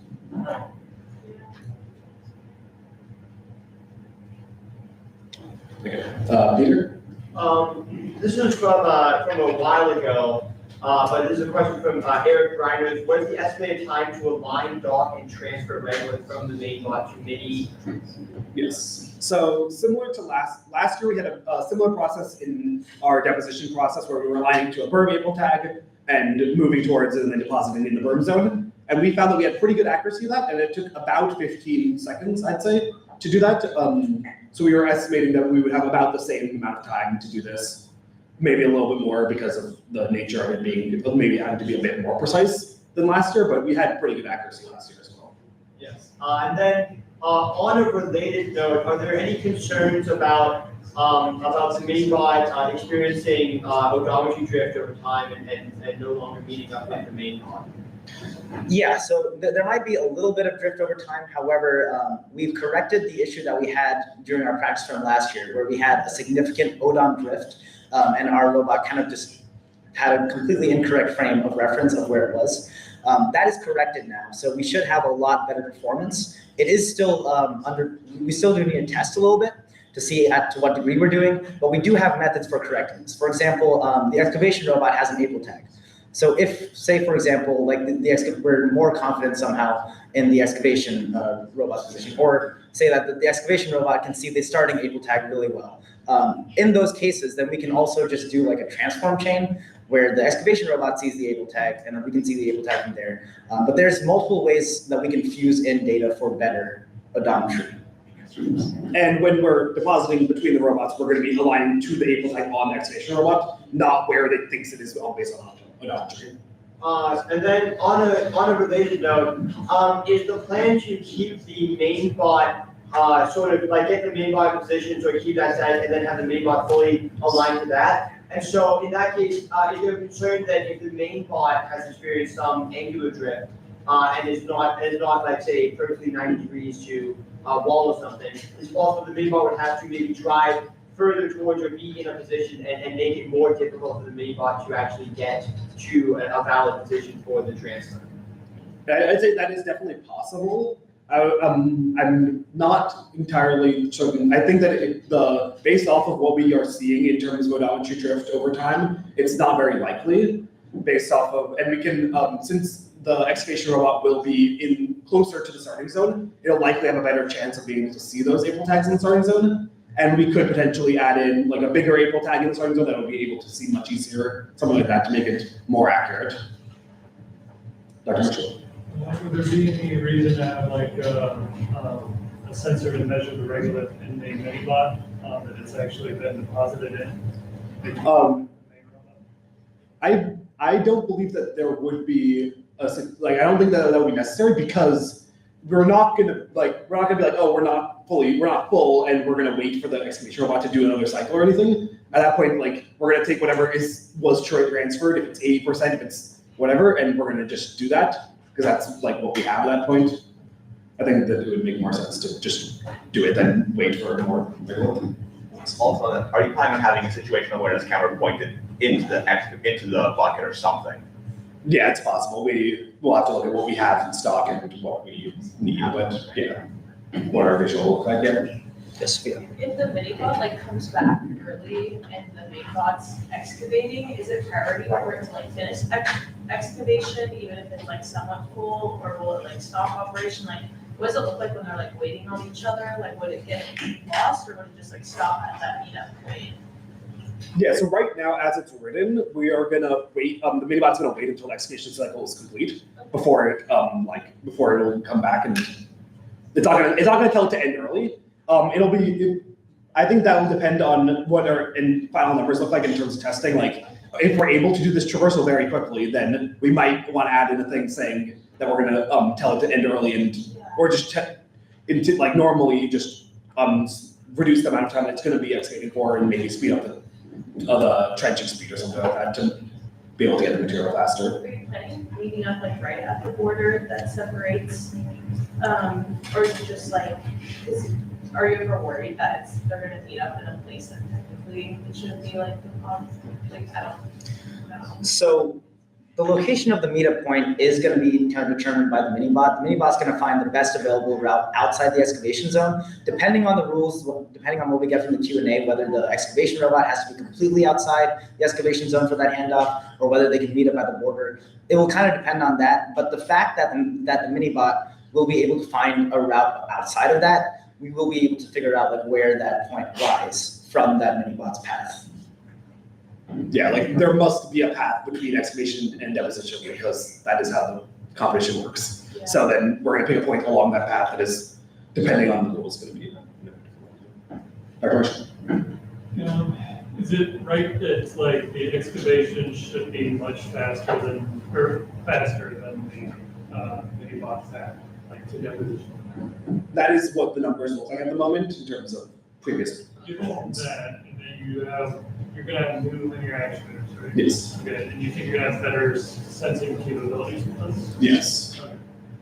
Are you going to try to slow down, I mean, is there any reason to slow down excavation, either save battery power or to improve the terrain,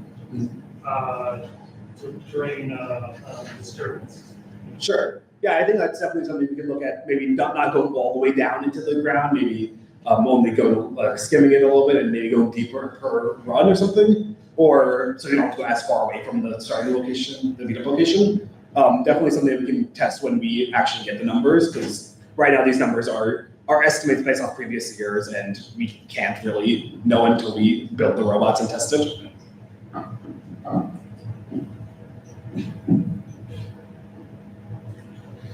Okay, any other questions from online or anything as well?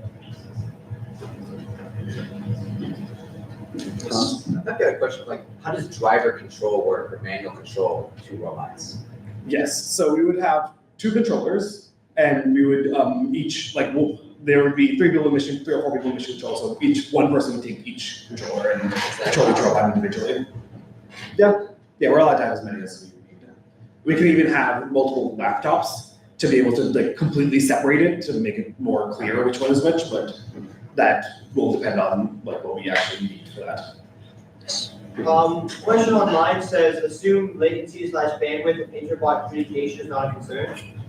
Yes, so what we found last year was that our running on 5 gigahertz Wi-Fi, we did not have any significant latency concerns. We also are able to run on 6 gigahertz with some of our components, so we will expect that there will not be significant latency concerns between the two robots. Additionally, it might just slow down the transfer, but each robot will internally deal with everything themselves as of now, so there is no need for it to be there's no need for a super real-time communication. Yeah, and as mentioned previously, everything's on like a handshake basis, so there is no way that physically these robots can approach each other in dangerous ways without like the necessary like communication, transfer and acceptance.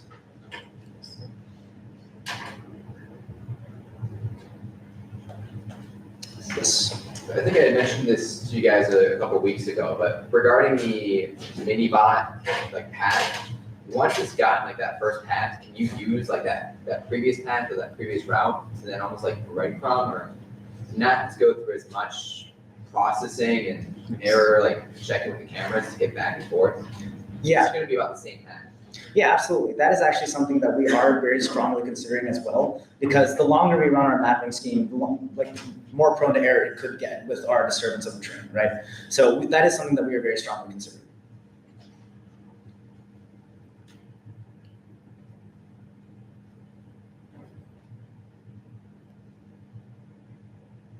Okay, is that about it for software then? All right, awesome. Thank you guys.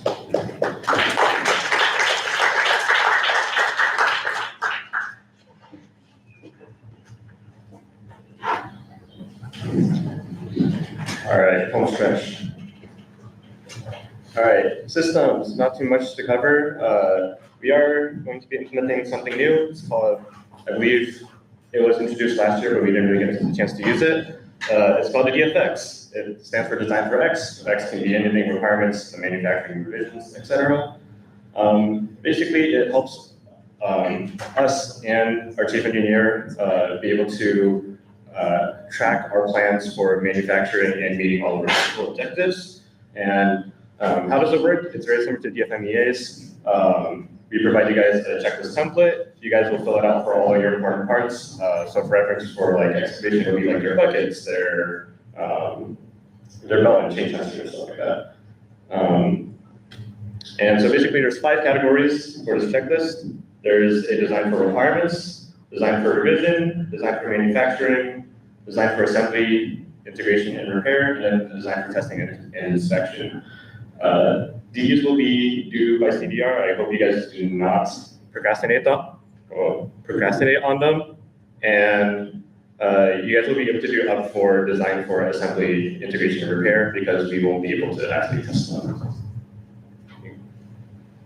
And just as an example, for the very first design for requirements, basically there'll be a question there being like, hey, have you considered this this part? Have you made sure that it fulfills our system requirements? Have you made sure it fulfills what our technical objectives are? And also requiring a justification for it in the notes.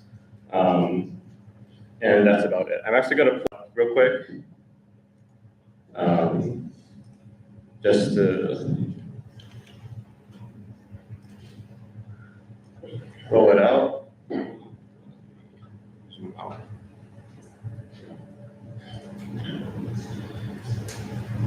But yeah, basically, you guys will have to fill out, will have to check yourselves off, provide justification for why you checked it off and why you are fairly confident, and then Andrew, the chief engineer, will get to review it, add his own notes, and be like, and whether or not that part is confirmed or some issues need to be fixed. One of the most important parts for CDR is manufacturing, and so this part will be very critical in terms of being like, hey, you know how you're going to actually manufacture the part, instead of being like, oh, we should 3D print it, or we should cast it, or whatever. And so this helps us like establish what we're actually going to do for that part. So hopefully that will help us track it. It'll help Andrew keep track of everything, and hopefully make the actual, when it comes to actually manufacturing, should make it a lot easier and straightforward.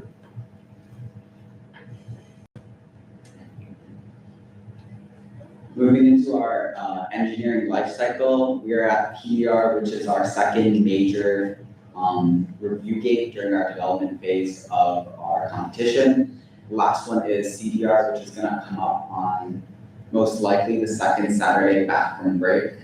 In between those 2 days, mostly for leads, we have 2 budgets due, one December 1st and one January 1st, just to keep it on. It was due at the start of CDR. At the start of CDR? Yeah, not January 1st, not January 1st. Instead of January 1st, that budget's going to be due at the start of CDR. A little more about the logistics of CDR. Like I said, January 24th is the tentative date for that. We don't have a location just yet, but once we do, we'll inform you guys so you're aware of that. A little more about what CDR is. You're going to have your finalized designs and hopefully be done with your design to be ready to manufacture, disregarding minor changes that you'll make based off the feedback that you get at CDR. You're going to generally have an idea of your schedule for manufacturing, so you're ready to start on that right when you finalize your design. And on the next slide, this is a little more of a breakdown of the deliverables that each sub-team will have to prepare for CDR. You can see a more in-depth checklist in the drive within the review gates folder. There's a review trackers checklist. This is a spreadsheet that has everything that you need to know so you are prepared for CDR, because it is going to be coming up sooner than we expect with the amount of meetings due to breaks that we have. Major things that engineering sub-teams will need to have is that manufacturing schedule, any FEAs that they conduct are good to include in that. And also that DFX that we're implementing this year. Systems, we're gonna have those DFX checklists for you guys. We're gonna have an integration report. We're gonna have testing schedules and hopefully a ConOps share with you guys about the working with software on that to show the bigger picture of how the robot will be moving during competition. And then I'll hand it over to Hans for some concluding remarks.